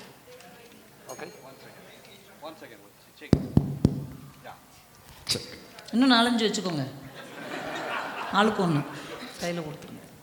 அதனால் அன்னைக்கு சாதகமாக வழங்க வேண்டும் என்று வேண்டி பாரதியாரன் ஒரு வரியை கூறி உரையை முடித்துக் கொள்கிறேன். சபாஸ் சபாஸ். வாழ்க நிரந்தரம், வாழ்க தமிழ், வாழிய வாழியே, வாழிய வாழியவே. மைக்கு கீழே. தீபாவளி கொண்டாடிட்டு இருக்கிறீங்க. சொன்னாங்கல்ல பண்டிகை கொண்டாட முடியலன்னு, மேடையிலே கொண்டாடிட்டாங்க. தேஜஸ்ரீக்கு ஒரு சிறப்பான கைத்தட்டல்கள். அவங்களுக்கு சில சிரமங்கள் இருந்தது, ஆனால் அதெல்லாம் அவங்க வந்து கவலையே படாமல், பேச்சாளர்கள்லாம் கொஞ்சம் பதட்டமாயிடுவாங்க, ஆனால் கவலையே படாமல் நான் பேச வந்ததை பேசி முடிச்சுட்டு தான் உட்காருவேன்னு ரொம்ப அருமையாக பேசின தேஜஸ்ரீக்கு ஒரு பெரிய வாழ்த்துக்கள். இந்த 2 குழந்தைகளுக்கும் ஒரு பெரிய கைத்தட்டல் கொடுத்துருங்க. ஏன்னா இவங்க தான் நம்மளுடைய அடுத்த தலைமுறை. இந்த பள்ளிக்கூடத்தை, இந்த மொழியை, இந்த பண்பாட்டை, பாரம்பரியத்தை அடுத்தவங்க கையில் கொண்டு போய் சேர்க்கிற பொறுப்பு இந்த குழந்தைகள்கிட்ட இருக்குது. அதோடைய ஒரு தொடக்கமாக இந்த பட்டிமன்றம் அவங்களுக்கு திகழ்ந்திருக்கிறது. அவங்க மிகப்பெரிய உயரங்களை, நம்ம தமிழின் அடையாளமாக அவர்கள் வளர வேண்டும் என்று மனமாற அவங்கள வாழ்த்தி, பட்டிமன்றத்துடைய கலர் கொஞ்சம் மாறுது. 2 பெண் குழந்தைகள் பேசுனதுக்கப்புறம் ஒரு பொறுப்பான ஒரு ஆண் மகன் வருகிறார். சிங்கிளாக தான் வருங்கிற மாதிரி அவங்களுக்கு 2 பேரும் பயந்து போய் ரொம்ப நேரமாக உட்காந்துருக்கார். வாங்க, வளர்கிறதே கார்த்திக். என் தமிழன்னைக்கும் என்னை ஈன்ற பெற்றோருக்கும் என் முதல் வணக்கம். இந்த தமிழ் பள்ளி ஆலமரத்திற்கு 25 வருஷத்துக்கு முன்னாடி விதை போட்டு வளர்த்து வந்துட்டு இருக்க வேலு விஷாலாட்சி தம்பதியர் அவர்களுக்கும் எங்கள் பட்டிமன்றத்து பட்டத்து ராணி நடுவர் கவிதா ஜவஹர் இப்படி பேசி பழகணும், புரியுதா? சும்மா பிள்ளையார் சதுர்த்தி, தீபாவளி நீங்க பேசுங்க சார், என் சப்போர்ட் உங்களுக்கு தான். என் தமிழ் சொந்தங்களுக்கும் இனிய மாலை வணக்கம். எனக்கு முன்னாடி பேசின இளம் பேச்சாளர்கள் நேகா, தேஜு 2 பேருக்கும் ரொம்ப அருமையாக பேசினாங்க. கபிலர்கிட்ட பாடம் கற்றுக்கிட்ட சங்கவை மாதிரி ஜென்சி கிட்ஸ் இந்த மேடையில் வந்துட்டு பேசுகிறாங்க. இதுதானே தமிழின் வளர்ச்சி. நீங்கள் நம்ம வளரல தளரலன்னு இருக்கிறீங்க.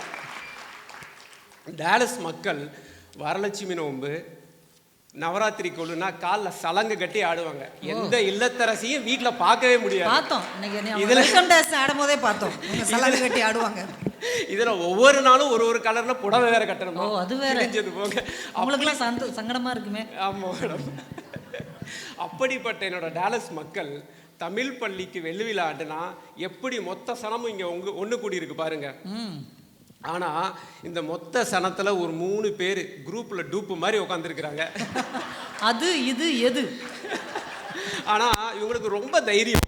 இருக்கிறது அயல் நாட்டுல, வந்திருக்கிறது தமிழ் பள்ளியோட வெள்ளி விழா ஆண்டுக்கு, பேசுறது தமிழ்ல, போட்டிருக்கிறது தமிழ் உடை, ஆனா வளரல தளருதுன்னு பேசுவாங்களே. என்ன தைரியம் உங்களுக்கு? நீங்க ஏதோ சவுத் டக்கோட்டாலேயோ நார்த் டக்கோட்டாலேயோ போய் பேசியிருந்தா கூட நான் விட்டுருப்பேங்க. டாலஸ்ல பேசலாமா? பேசலாமா? பொங்கலையே நாங்க 4 தடவை கொண்டாடுவோம். 4 பொங்கலா உங்களுக்கு? ஆமா, வீட்டுல ஒரு பொங்கல் வைப்போம், அதுக்கப்புறம் கம்யூனிட்டியில ஒரு பொங்கல் வைப்போம், அதுக்கப்புறம் கோயில்ல ஒரு பொங்கல் வைப்போம், அப்புறம் தமிழ் சங்கத்துல ஒரு பொங்கல் வைப்போம். இது மாதிரி 4 பொங்கல் வைப்போம் நாங்க. எங்க ஊர்ல எக்ஸ்ட்ரா ஒரு பொங்கல் வைப்போம், போக்கிரி பொங்கல். ஓகே. இவங்க இங்க தமிழ் வளரல அப்படின்னு பேசிட்டு இருக்காங்க. நாங்க ஊர் பேரை கூட டாலஸ்புரம்னு மாத்தி வச்சிருக்கிறோம். அப்படி பேரை மாத்திட்டீங்களா? இதுல ராதிகா மேடம்க்கு ஃப்ரிஸ்கோ சிட்டி பேரை ஃப்ரிஸ்கோ நல்லூர்னு மாத்தணுமா, அந்த ஆசை வேற உங்களுக்கு. ஆனா இவங்கெல்லாம் பண்றத பார்த்தா டே ரொம்ப ஓவரா போறீங்க, நிலைமை வேற இங்க சரியில்லை, கொஞ்சம் அமைதியா இருங்கன்னு சொல்ல தோணுது. இப்படி இஷ்டப்பட்டு கஷ்டப்பட்டு தமிழை நம்ம வளர்த்தா அது குறையுதுன்னு சொல்றதுக்கு ஒரு 3 பேர் ரொம்ப தைரியமா உட்காந்துருக்காங்க. தமிழ்நாடு அப்படிங்கிறது ஒரு அமேசான் காடு மாதிரி, அங்கே நல்லா வளரும், எந்த செடி மரம் கொடி எல்லாமே வளரும். ஆனால் அயல் நாட்டில் இவ்வளவு பெரிய தோப்பை நாங்கள் வளர்த்து வச்சிருக்கிறோம். 1 இல்லை 2 இல்லை சார், போகிற பக்கம்லாம் வளர்த்து வச்சிருக்கிறோம், போகிற நாட்டிலலாம் வளர்த்து வச்சிருக்கிறோம். கொஞ்ச காலத்துக்கு முன்னாடி நம்ம ஊரில் மாட்டு வண்டி இருந்துச்சு, வில் வண்டி இருந்துச்சு, அதிலெல்லாம் தான் பயணம் நடந்துச்சு. இப்போ அப்படி இருக்கா? என் பொண்ணு அப்பான்னு கூப்பிட்டுக்கிட்டு இருந்தா, இப்போ அப்பா ப்ரோங்கிறா. வீட்ல நல்லா இருக்குல்ல, அப்பா ப்ரோ, அம்மா சிசி. வீட்டுல யாராவது உங்க வீட்டுக்காரர அத்தான் என் நாதா அப்படின்னு கூப்பிடுறீங்களா? பிராணநாதா, பிராணன் எடுக்கிறதே வேலை, இது வேற பிராணநாதா. மிஞ்சி போனா மாமாங்குவீங்க, இல்லைன்னா ஏண்டா இப்படி பண்றேங்கிறீங்க. அப்படி காலத்துக்கு ஏற்ற மாதிரி எல்லாமே மாறிக்கிட்டு இருக்கு. தொல்காப்பியர் இதைத்தானே சொன்னாரு. அந்த மாதிரி இருக்கிற நாட்டில் சில கோட்டுப்பாடுகள் இருக்கத்தான் செய்யும். அதுக்குள்ளதான் நம்ம தமிழை வளர்க்க முடியும். நீங்கள் நினைக்கிற மாதிரி இது ஏதோ ஜாக்கோட மேஜிக் பீன்ஸ் கிடையாது சார். இன்னைக்கு விதை போட்டால் நாளைக்கு வளர்ந்துடுற மாதிரி படிப்படியாக வளரணும். 7 பேரோட ஆரம்பிச்சது இன்னைக்கு 400 பேரில் நிற்கிது. டாலஸில் முருகனுக்கு தனி கோயில் இருக்கு, மாரியம்மன் கோயில் இருக்கு, மண் சார்ந்த தெய்வங்கள் ஐயனார், கருப்பணசாமி எல்லாரும் அருவாளோட நிற்கிறாங்க. உங்களுக்காக தான். யாருக்காக? என்னைய பார்த்து அருவாளோட நிற்கிறாங்க. உங்களுக்காகத்தான். உங்களுக்காக தான். நம்ம ஜென்சி கிட்ஸ்ட போயிட்டு தமிழ் கற்றுக்கணும்னா கற்றுக்குறோங்கிறாங்க, பரதநாட்டியம் ஆடணும்னா ஆடிடுவோங்கிறாங்க, கர்நாடக இசை பாடணும்னா பாடிடுவோங்கிறாங்க, பட்டிமன்றம் பேசுங்கன்னா பேசிடுவோங்கிறாங்களே. ஆனால் நாங்கள் ஜஸ்டின் பீபரையும் டெய்லர் ஸ்விஃப்டையும் பாடுறதை மட்டும் தடுக்காதேங்கிறாங்க. இதுதானே சமநிலை? இப்படி தானே நம்ம தமிழை இங்கே வளர்க்க முடியும். அந்த 3 பேரை பாருங்களேன். ராமராஜ் பிராண்டுக்கு விளம்பரத்துக்கு வந்திருக்காரு ஜெய்சங்கர் சார். இவர் நிறைய பணம் வாங்கியிருப்பாரு. ஆமாம். பக்கத்தில் ராதிகா மேடம் போத்தி சாமுத்திரிகா பட்டு போத, அதுக்கு கழுத்துல ஜாய் அலுகாஸ் வேற. இந்த பட்டிமன்றத்தில் கலந்துக்கிறது டோக்கியோல இருந்து வேற வந்திருக்காங்க. தேஜு சென்னை சில்க்ஸ். பாருங்க. தமிழ் வளரலேங்கிறாங்க, கோட்டு சூட்ல பேண்ட் ஷர்ட்ல வர வர வேண்டியதான். வேண்டியதானே? பாரம்பரிய உடையில தான் வந்து உட்காருவாங்களாம், பட்டு சேலை கட்டிட்டு வருவாங்களாம், தமிழ் வளரலேன்னு சொல்லுவாங்களாம். என்ன மாதிரி அதிகம் மேடம் இப்படி பண்றீங்களே. அடுத்து அவங்க உங்களை வச்சு பண்ணுவாங்க. நீங்க வாட்டுக்கு உரண்டு எடுத்துக்கிட்டே போறீங்க. நடுவர் அவர்களே, பொங்கி சாப்பிட்றதுக்கு ஒரு மூட்டையில் இருக்கிற அரிசிகளை பார்க்குறோம் நாங்கள். அதில் இருக்க சின்ன சின்ன கல்லா பூத கண்ணாடியை வச்சு பார்க்குறாங்க அவங்க. பொங்கி சாப்பிட்ற நமக்கு அந்த கல்லை தூக்கி போட தெரியாதா? உங்களுக்கு எல்லாத்துக்கும் விருந்து கொடுக்குறதுனால தமிழ் பள்ளி ஆரம்பித்து இவ்வளோ நாளாக வளர்த்துக்கிட்டு வர்றோம். வாழை இலையில் ஒரு பெரிய சாப்பாடை வச்சுட்டு அது மேலே செங்கலை வச்சுட்டு சாப்பாட்டில் கல்லுன்னு காமெடி பண்ணிகிட்டு இருக்கிறாங்க. நாங்கள் ஆதித்யா சேனலில் ரொம்ப தடவை பார்த்தாச்சு. நடுவர் அவர்களே, தமிழ் ஒரு ஆலமரம் மாதிரி வளர்ந்த இடம் தமிழ்நாடு என்பதால் நடுப்பகுதி வேணா அந்த ஆலமரத்துக்கு தமிழ்நாடாக இருக்கலாம். ஆனால் அப்படி இருந்தால் அது ஆலமரமாக இருக்க முடியுமா? பரவணும், படரணும். அதுக்கு அயல் நாடுகளில் நாங்கள் வளர்க்குற விழுதுகள் தான் ஆலமரத்தை உருவாக்குது, தாங்கி பிடிக்கும் இன்னும் எதிர்காலத்திலையுமே. நாங்கள் என்ன சொல்கிறோன்னா, இந்த மாதிரி ஆட்கள் இனிமேல் பேசணும்னு நினைக்க கூட கூடாது சார். சாப்பிடலாமா? வாயை தருங்க. சாப்பிட்றதுக்கு மட்டும் வாயை தருங்க. அடுத்து இந்த மாதிரி ஒரு தலைப்பில் பட்டிமன்றத்தில் பேசணுன்னா கூட அவங்க யோசிக்கணும். அந்த மாதிரி நம்ம தன்னார்வலர்களெல்லாம் நல்லா கடுமையாக காட்டு தீயாக வேலை பார்க்கணும் குமார். இதன் மூலம் நான் என்ன சொல்லிக்கிறேன்னா, அயல் நாடுகளில் தமிழ் வளர்ந்துக்கிட்டு இருக்கு, வளர்ந்து கொண்டே தான் இருக்கும் என்பதை எத்தனை முறை வேண்டாலும் நான் சொல்லிக்கிறேன். வாய்ப்பளித்ததற்கு நன்றி. நன்றி நன்றி. ரொம்ப அருமை. கார்த்திகேயன் ரொம்ப ஒரு கலோக்கியலான தமிழில், நம்ம தமிழ்நாட்டில் எப்படி பட்டிமன்றம் பேசுவாங்க அது மாதிரி ஒரு ஜாலியான ஒரு லாங்குவேஜில் ரொம்ப அழகாக பேசியிருக்கிறாங்க. இவங்களெல்லாம் வச்சு செஞ்சுருக்கிறாரு. அவங்க உடுத்திட்டு வந்த ட்ரெஸ்ஸுலேருந்து அவங்க சாப்பாட்டிலேருந்து ரொம்ப வம்பழுத்துருக்கிறாரு. இதுக்கெல்லாம் பதில் சொல்லணும்னா ராதிகா மேடம் தான் வரணும். வாங்க மேடம், உங்களுடைய பதிலை சொல்லுங்கள். பேசுகிறீங்களா? சிங்கப்பூர் போகிறீங்களா? உங்களுக்கு மட்டும் நான் வயர் வச்ச மைக்கு, நீங்கள் தான் மைக் மோகினி. ஓ, கடைசி அதை வச்சு ட்ரை பண்ணுறீங்க உங்க அணி. தமிழ் தாய்க்கு வந்தனம். நடுவர் உள்ளிட்ட அவைக்கு என்னுடைய பணிவான வணக்கங்கள். வளர்கிறதா தளர்கிறதா என்று கேள்விக்குறியோடு ஒரு வினாவை நீங்கள் எழுப்பும் போதே உங்களுக்கே சந்தேகம் வர ஆரம்பிச்சிடுச்சு அப்படின்னு தானே அர்த்தம். அப்போ எங்கேயோ பிரச்சனை இருக்குது அப்படிங்கிறது உண்மைதானே? அது என்ன அப்படின்னு எடுத்து சொல்ல தான் நாங்கள் 3 பேரும் வந்திருக்கோம். நடுவர் அவர்களே, கவுண்டர் வேண்டாம், பாவம் பொழைச்சி போகட்டும் அப்படின்னு விட்டால் நீங்கள் சொன்ன மாதிரி வச்சு செஞ்சுருக்காரு. பதில் கொடுக்காம விட முடியாது நம்மளால். ஓவரா பேசியிருக்கிறது. கார்த்திகேயன் தலைப்பு என்ன? டாலஸில் தமிழ் வளர்கிறதா தளர்கிறதா அப்படிங்கிறதா தலைப்பு கிடையாது. அயல் நாட்டில் வளர்கிறதா தளர்கிறதா, அங்கே உங்கள் நார்த் டெக்காட்டாவும் சவுத் டெக்காட்டாவும் வரும். சரிங்களா? கோயிலுக்கு போகிறோம், அந்த கோயில் இருக்குது, இந்த கோயில் இருக்குது, மாரியம்மன் கோயில் இருக்குது, முருகன் கோயில் இருக்குது அப்படின்னாரு. சரிதான். முன்னாடியெல்லாம் அமெரிக்காவில் என்ன சொல்லுவோன்னா, வீட்டுக்கு வரதான் சொல்லிட்டு வரணும்னு இருந்தது. இப்போ பார்த்தீங்கன்னா கோயிலுக்கு போகிறதுக்கே சொல்லிட்டு தான் போகணும். அப்பா நான் உன்னை பார்க்க வரப்போகிறேன், இத்தனை மணிக்கு வரப்போகிறேன், அப்பாயின்மெண்ட் வாங்கணும். ஆஞ்சநேயரே அப்பாயின்மெண்ட் வாங்கி தான் போகணும். ஆமாம், அப்பாயின்மெண்ட் வாங்கி தான் போக வேண்டியது. பிஸியாக இருக்கிறார். எங்கள் ஊரில் சும்மா தான் இருப்பார். அதுதான் சொல்கிறேன். நாங்கள் வாடு போவோம், ஹாய் சொல்லிட்டு. அதுதான் சொல்கிறேன். 4 நாள் பொங்கல் கொண்டாடுறதை பற்றி அவர் சொன்னார். நான் என்ன கேட்குறேன்னா, பொங்கல் அன்னைக்கு உங்களால் கொண்டாட முடியுதா? அதெல்லாம் என்னோட கேளுங்க. பொங்கல் அன்னைக்கு 4 பொங்கல் கொண்டாடணும், அந்த நாளில் கொண்டாடணுங்க. அவரோட பொண்ணு அப்பா ப்ரோன்னு கூப்பிட்டாங்களாம். ஒய்ஃபு முன்காலத்தில் தான் நாதான்லாம் கூப்பிட்டுட்டு இருந்தா, இப்போ டேன்னு கூட கூப்பிடுறா அப்படின்னாங்க. நான் என்ன சொல்கிறேன், அதை பார்த்து நாளைக்கு அவங்க பொண்ணு டே அப்பா அப்படின்னு கூப்பிட்டுடாமல் பார்த்துக்கோங்க சார். அந்த காலம் வெகு தொலைவில் இல்லை. சரிங்களா? அப்படியும் கூப்பிட ஆரம்பிச்சிட்டாங்க நிறைய வீடுகளில். ஆமாம். இதுக்கு வழிகாட்டினவர் டேய் தகப்பா. டேய் தகப்பா.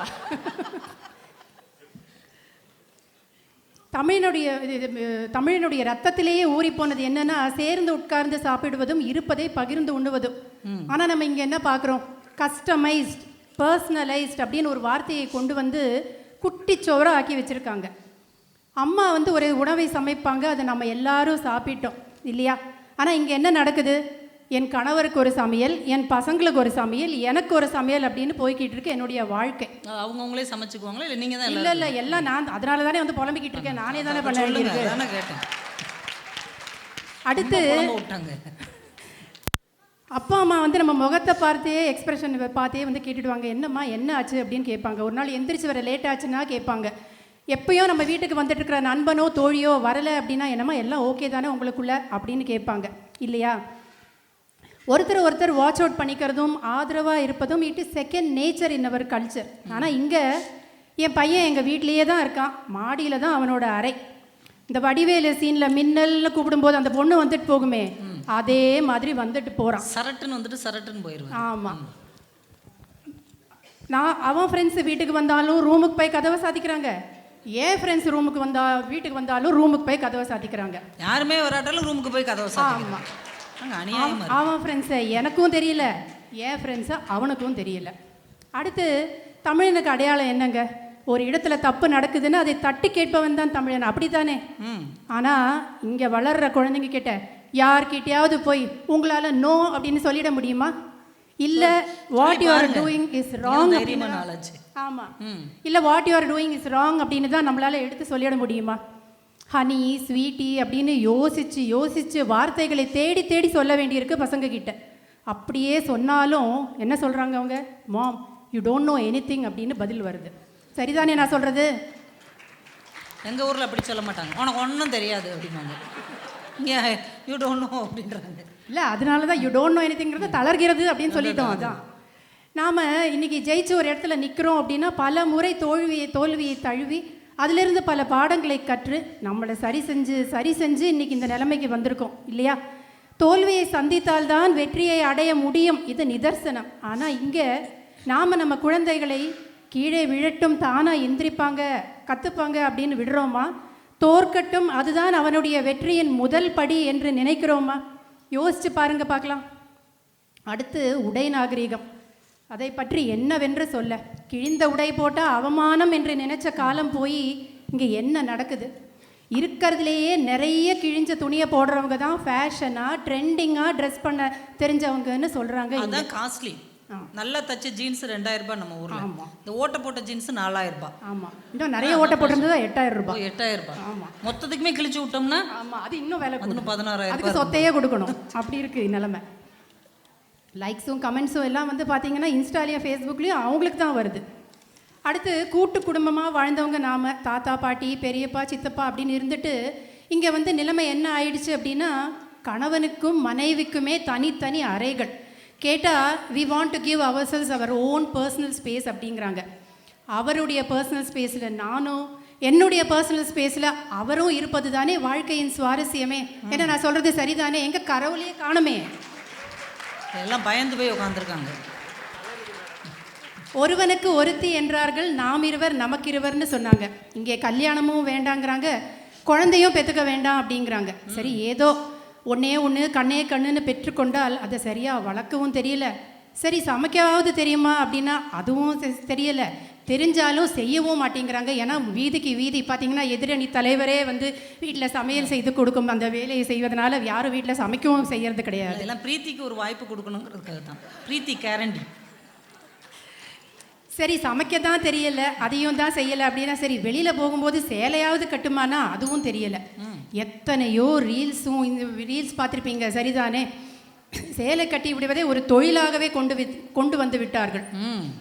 அது சொல்லுங்க, சேலை கட்டி விடுறதே எனக்கு ஒரு தொழில். ஆமாம், எவ்வளவோ ரீல்ஸ் நீங்களும் பார்த்துருப்பீங்க தானே? 2 கையையும் விரித்து சோளக்காட்டு பொம்மை மாதிரி நிற்கிறோம் யாரோ தெரியாதவங்களுக்கு முன்னாடி சேலை கட்டி விடுறதுக்காக. சரிதானே நான் சொல்கிறது? பார்ட்டிக்கு போகும்போது நார்த் இண்டியன் ஸ்டைல்லையும் காக்ரா சோழியும் தான் போடுறோமே தவிர ஏன் எல்லாருமா சேர்ந்து கொசுவை வச்ச புடவை கட்டுறத ஸ்டைலாக கொண்டு வரக்கூடாதா? அடுத்தது நீங்கள் ட்ரை பண்ணுறீங்க. ஆமாம், கொசுவை வச்சு சேலை கட்டிட்டு வர்றீங்க ஃபங்க்ஷனுக்கு. கர்ப்பான்னு சொல்கிறவங்களாம் ஒரு கைத்துட்டுங்க பார்ப்போம். ஆமாம், நீ பாட்டு சொல்லிட்டு உங்கள் ஊருக்கு போயிடுவேன், அது யார் சொரு வருது? கர்ப்பா நைட்டுக்கு போகலைன்னா வாழ்ந்து என்ன பயன் என்ற அளவுக்கு நாம் நினைக்கிறோம் இல்லையா? ஏன் கோலாட்டம் டே அப்படின்னு நம்ம கொண்டாடக்கூடாதா? உடனே இப்போ வந்து அடுத்து வரவங்க சொல்லுவாங்க, இப்போ தானே தமிழ் சங்கத்தில் வந்து கும்மி அடித்தாங்க கோலாட்டம் பண்ணாங்க அப்படின்னு சொல்லிட்டு. சரிதான், ஆண்டிற்கு ஒரு முறை பண்ணி அதை வளர்ந்தது அப்படின்னு நம்மளால சொல்லிட முடியுமா? அதான் டெய்லி உட்காந்து கோலாட்டம் போட்டுக்கிட்டு இருக்க முடியுமா? வீட்டில் வேலைக்கு போகணும். இவ்வளவு பெரிய டாலஸில் ஒரு 20 தமிழ் பள்ளிகள் இருக்குது. வாரத்துக்கு 2 மணி நேரம் வகுப்புகள் போதுமா? தமிழையும் கலாச்சாரத்தையும் பண்பாட்டையும் புகட்ட வளர்க்க இது போதுமா? ஒவ்வொரு அயலகத் தமிழனும் இதை தன்னுடைய தலையாய கடமையாக நினைத்து தன் பண்பாட்டையும் பாரம்பரியத்தையும் புகட்ட வளர்க்க முயற்சி செய்யணும். ஒருவேளை அயலகத் தமிழன் இந்த முயற்சியை மேற்கொண்டானேயானால் அப்போ நாம் வரும் காலத்தில் உங்களை இதே மாதிரி கூப்பிட்டு இதே தலைப்பை வச்சு இன்னொரு முறை அலசி ஆராயலாம். ஒரு வேளை வளர்கிறது என்ற அணியில் நான் அன்று பேசலாம். ஆனால் இன்னைக்கு என்னால் அப்படி பேச முடியலை. நடுவர் அவர்களே, வாய்ப்பளித்த அனைவருக்கும் நன்றி, வணக்கம். ராதிகா மேடம் ரொம்ப நொந்து போயிட்டாங்க. நம்ம ஊரில் இந்த கலாச்சாரம், இந்த பண்பாடு எப்படி இருந்தது, இங்கே வந்து இப்படி மாறிடுச்சுன்னு ரொம்ப அவங்களுடைய விரக்தியின் விளிம்புக்கே போய் அவங்க வேதனையை பதிவு செஞ்சுருக்காங்க. ராதிகா மேடத்துடைய அந்த ஆத்மார்த்தமான ஆதங்கத்துக்கு ஒரு பெரிய கைத்தட்டலை பாராட்டுகளாக தங்கி உடனடியாக பதில் சொல்லணும்னா உடனடியாக சமைச்சு தர்ற பிரீத்தி அவர்கள். வாங்க பிரீத்தி, நீங்கள் தான் இந்த அணியை காப்பாற்றணும், உங்கள் கையில் தான் இருக்குது. ஆனால் 5 நிமிஷத்துக்குள்ளே காப்பாற்றணும். அதெல்லாம் தான் நான் கொஞ்சம் குறைச்சிக்கோங்கன்னு சொன்னதுக்காக அதிகமாக பேசிகிட்டு இருக்கிறாங்க. நீங்கள் இருப்பீங்க தானே? சரி, இருப்போம், வேறு வழி. இந்த மேடையில் நான் நிற்க காரணமான என் தாய் தந்தையருக்கும், என்னை பேச வைத்த தமிழுக்கும், நம் பிளானோ தமிழ் பள்ளிக்கும், முதல்வர்களுக்கும், ஆசிரியர்களுக்கும் மற்றும் இங்கே இருக்கிற அனைவருக்கும் எங்கள் அணி சார்பாக முதல்ல வணக்கத்தை தெரிவிச்சுக்கிறேன். அடுத்து நடுவர் அவர்களை பற்றி என்ன சொல்கிறது? அவரை பற்றி சொல்லணும்னா பூக்கடைக்கே விளம்பரம் தேடின மாதிரியும் வானத்தில் உள்ள நட்சத்திரங்களை என்ன மாதிரியும்ல இருக்கும். அவரை பற்றி தெரியாதவங்க யாரும் நீங்கள் ஒன்றும் தயார் பண்ணிட்டு வரல என்னை பற்றி. அதுதான் மாடர்னாக சொல்லிட்டு இல்லை, உங்களை பற்றி நீங்களே யாருமே சொல்லாத உங்கள் செல்ல பெயரோட நான் வந்திருக்கேன். எங்கள் அன்பு கரிசல்காரி அவர்களே, உங்களுக்கு எங்கள் வணக்கத்தை தெரிவித்துக் கொள்கிறேன். அது அடுத்து எங்கள் எதிரியெல்லாம் இல்லை, ஆனால் எங்களை எதிர்த்து பேச வந்திருக்கும் எதிரணியினருக்கும் எங்கள் வணக்கம். போனால் போதும் உங்களுக்கும். நடுவர் அவர்களே, முதல்ல நான் ஒரு விஷயத்துக்கு உங்களுக்கு நன்றி சொல்லியே தீரணும். சொல்லுங்க. ஏன்னா எங்கள் அணி சார்பாக எங்களுக்கு வலுவூட்டும் வகையில் நீங்கள் நிறைய பாயிண்ட்ஸ் முன்னாடியே அழகிய கவிதைகளோட சொல்லிட்டீங்க. இல்லை, அதெல்லாம் சேர்க்கக்கூடாது. என்ன இருந்தாலும் எங்கள் அணிக்கு வலு சேர்ப்பதல்லவா, அதனால எங்கள் அணியோட கார்த்திகேயன் சாராவது டாலஸை பற்றி பேசினாரு. வந்து ராதிகா மேம் கேட்டாங்க, டாலஸ் மட்டுமா அயல் நாடு அப்படின்னு. நான் வந்து ராதிகா மேம் கேட்குறேன், அமெரிக்கா மட்டுமா அயல் நாடு? அதுவும் அவங்க அமெரிக்காவை பற்றி பேசுகிறாங்கன்னு பார்த்தா கடைசி வரைக்கும் பேசவே இல்லை. ஏன்னா அவங்க குடும்பத்தை பற்றி, அவங்க வீட்டில் சமைக்கிற உணவை பற்றி, அவங்க வீட்டுக்கு வர விருந்தாளிகளை பற்றி மட்டுமே பேசிட்டு இருக்காங்க. தவிர சொந்த கதை சோக கதையை கேட்குறதுக்கு நாங்கள் வந்து உட்காந்துட்டு இருக்கோம். நானும் தமிழை பற்றி பேசுவாங்கன்னு பார்த்துக்கிட்டே இருக்கேன், பேசவே இல்லை. என்னை பொறுத்த வரைக்கும் அயல் நாடுகளில் தமிழ் வளர்ந்துட்டு தான் இருக்கு. இன்னும் சொல்ல போனால் அயல் நாடுகள்லாம் இந்தியாவாக மாறிட்டு இருக்கு, இந்தியாவெல்லாம் அயல் நாடுகளாக மாறிட்டு இருக்கு. அதுக்கு ஒரு சிறந்த சான்று இன்னைக்கு நம் விழாவிற்கு சிறப்பு விருந்தினராக வந்திருக்கும் பேராசிரியர் மதிப்பிற்குரிய திருமதி மஞ்சுளா அவர்களே சொன்னாங்களே, நான் பார்க்குறேங்க இந்தியாவில் கூட இவ்வளவு பேர் தமிழ் கற்றுக்கவே இல்லைங்க, இங்கே இவ்வளவு பேர் தமிழ் கற்றுக்கிறாங்க மேடமே சொன்னாங்க. இதுவே ஒரு சான்று இல்லையா? தமிழ் வளர்ந்துருக்கு, பண்பாடு வளர்ந்துருக்கு அப்படின்னு. முதல்ல அயல்னா என்னங்க? அயல்னா என்ன? புலம்பெயர்ந்து. மனிதன் புலம்பெயர்ந்தான். அப்படி அவன் புலம்பெயர்ந்த இடத்திலேயே தங்கிவிட்டான், அதையே தன் வாழ்விடமாக மாற்றிக்கொண்டான். அப்படி வாழ்கிற அவனோட இடத்துல தன்னோட மாண்பையும் மரபையும் அவன் பின்பற்றுகிறானா இல்லையா? இதுதான் கேள்வி. இதுக்கு விட தெரிஞ்சிட்டாலே தமிழ் வளருதா தளருதான் தெரிஞ்சிருமே. இதுக்கு விட நீங்க தான் சொல்லணும். இதுக்கு ஒரு வளர்கிறதுங்கிறது சிறந்த எடுத்துக்காட்டோட வந்திருக்கேன் நடுவர் அவர்களே. இது நான் சொல்ல போறது கூகுள்ல சர்ச் பண்ணதோ இல்ல ஏஐ கிட்ட கேட்டதோ இல்ல, உண்மையாக நடந்த ஒன்று. உண்மையாக நடந்த உண்மை. நல்லா இருக்குல்ல? அண்மையில் நம் தமிழக அரசின் அயலக தமிழன் நலன் மற்றும் மறுவாழ்வுத்துறை சார்பா ஒரு விழா நடந்துச்சு. அதுல பல்வேறு நாடுகளை சேர்ந்த 4ஆம் தலைமுறை, நடுவர் அவர்களே உன்னிப்பா கவனிக்கணும் நீங்க, 4ஆம் தலைமுறை தமிழர்கள் கலந்துகிட்டு பேசினாங்க. என்ன பேசினாங்க தெரியுமா? எங்கள் மூதாதையர்கள் வளர்த்த தமிழை நாங்கள் இன்னைக்கும் வீட்டில் பேசிக்கிட்டு தான் இருக்கோம், கலாச்சாரத்தை பின்பற்றிட்டு தான் இருக்கோம், பாரம்பரியத்தை போற்றிட்டு தான் இருக்கோம் அப்படின்னு சொன்னதே தமிழ் வளர்கிறது அயல் நாடுகளில் அப்படிங்கிறதுக்கு சிறந்த சான்று தானே. அப்படி அவங்க வந்து பேசுற நாடுகள்லாம் என்னென்ன தெரியுமா? Fiji, south Africa, Canada, Malaysia, Caribbean islands, இப்படி சொல்லிக்கிட்டே போகலாம். இன்னும் ஒரு உருக்கமான செய்தியை சொல்றேன். பிரெஞ்சு ஆதிக்க காலத்துல நிறைய தமிழர்கள் தோட்ட தொழிலாளிகளா அடிமைகளா கொண்டு செல்லப்பட்டாங்க. அவங்களோட கடல் பயணமே 1.5 ஆண்டுகள். அதில் இறந்தவர்கள் பல பேர், உயிர் பிழைத்த நாட்டுக்கு அடிமைகளாக சென்றவர் சில பேர். அதுல ஒருத்தர் உருக்கமா ஒரு நாட்டுப்புற பாடல் எழுதியிருக்காரு.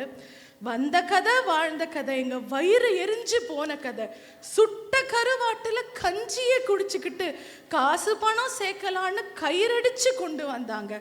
காசு பணம் சேரலைங்க, கருங்கடலை தாண்டி வந்து கை கட்டி நின்னோமுங்க, கையேந்தி ஊமையானோம். நடுவர்களே, இதை எழுதியது யார்? எழுதிய ஆண்டு என்ன? ஆனா பொண்ணா? அந்த அடிமைகளுக்கு உணவு ஆதாரம் கிடையாது, பேச்சு திறன் கிடையாது, அவர்கள் வாழ்வதற்கே ஆதாரம் இல்லை. இருந்தாலும் தமிழை வளர்த்தார்கள். அப்படி அவர்கள் தமிழை வளர்த்து அவர்களுடைய 4ஆம் தலைமுறை பிள்ளைகள் இன்று வந்து தமிழில் பேசுகிறார்கள் என்றால் இது வளர்ச்சியா தளர்வா? நீங்களே கேட்டுக்கோங்க. ராதிகா மேம் சொன்னாங்க, வருடத்துக்கு ஒரு முறை பொங்கல் கொண்டாடினா போதுமா, தீபாவளி கொண்டாடினா போதுமா? கொஞ்சம் மறுபடியும் அவங்கள டிராவல் பண்ண சொல்லுங்க. அவங்க டிராவல் ரொம்ப பிடிச்சிருக்கு. மறுபடியும் டோக்கியோ இப்ப கூட ஃபிஜில தினம் தினம் வாழை இலை சாப்பாடை வச்சு சாப்பிட்டு தமிழை கொண்டாடுற இனம் இருக்கு.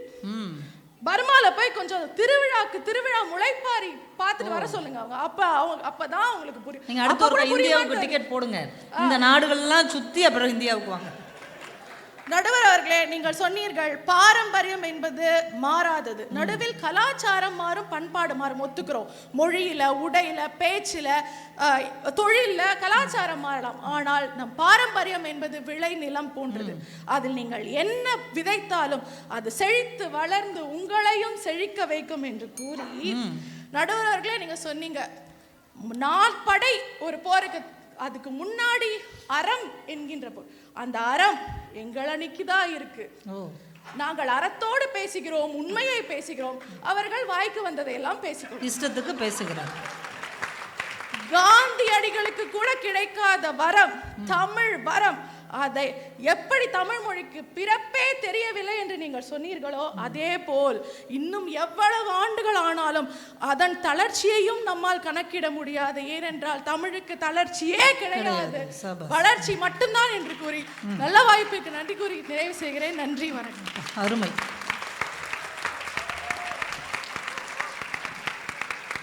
அந்த அணியை ரொம்ப அழகாக நிறைவு செஞ்சுருக்கிறாங்க. ஒரு மொழி இப்படி பேசினாலே வளரதாங்க செய்யும். உடச்சி ஆக்ரோஷமாக பேசுகிறாங்க இல்லையா, இதுதான் அந்த மொழியினுடைய சிறப்பு. அமெரிக்காவில் இருந்து ஒரு தொழில் முனைவோராக இருந்தாலும் இந்த பள்ளியிலையும் தன்னார்வலராக இருந்து கொண்டு தமிழையும் இவ்வளவு சிறப்பாக பேசுகிற இவர்கள் இருக்கும்போது இந்த மொழி எப்படி தளர்ச்சி அடையும் என்று ரொம்ப அழகாக கேட்டிருக்கிறாங்க. இதுக்கெல்லாம் பதில் சொல்ல ஐயா பாவம்.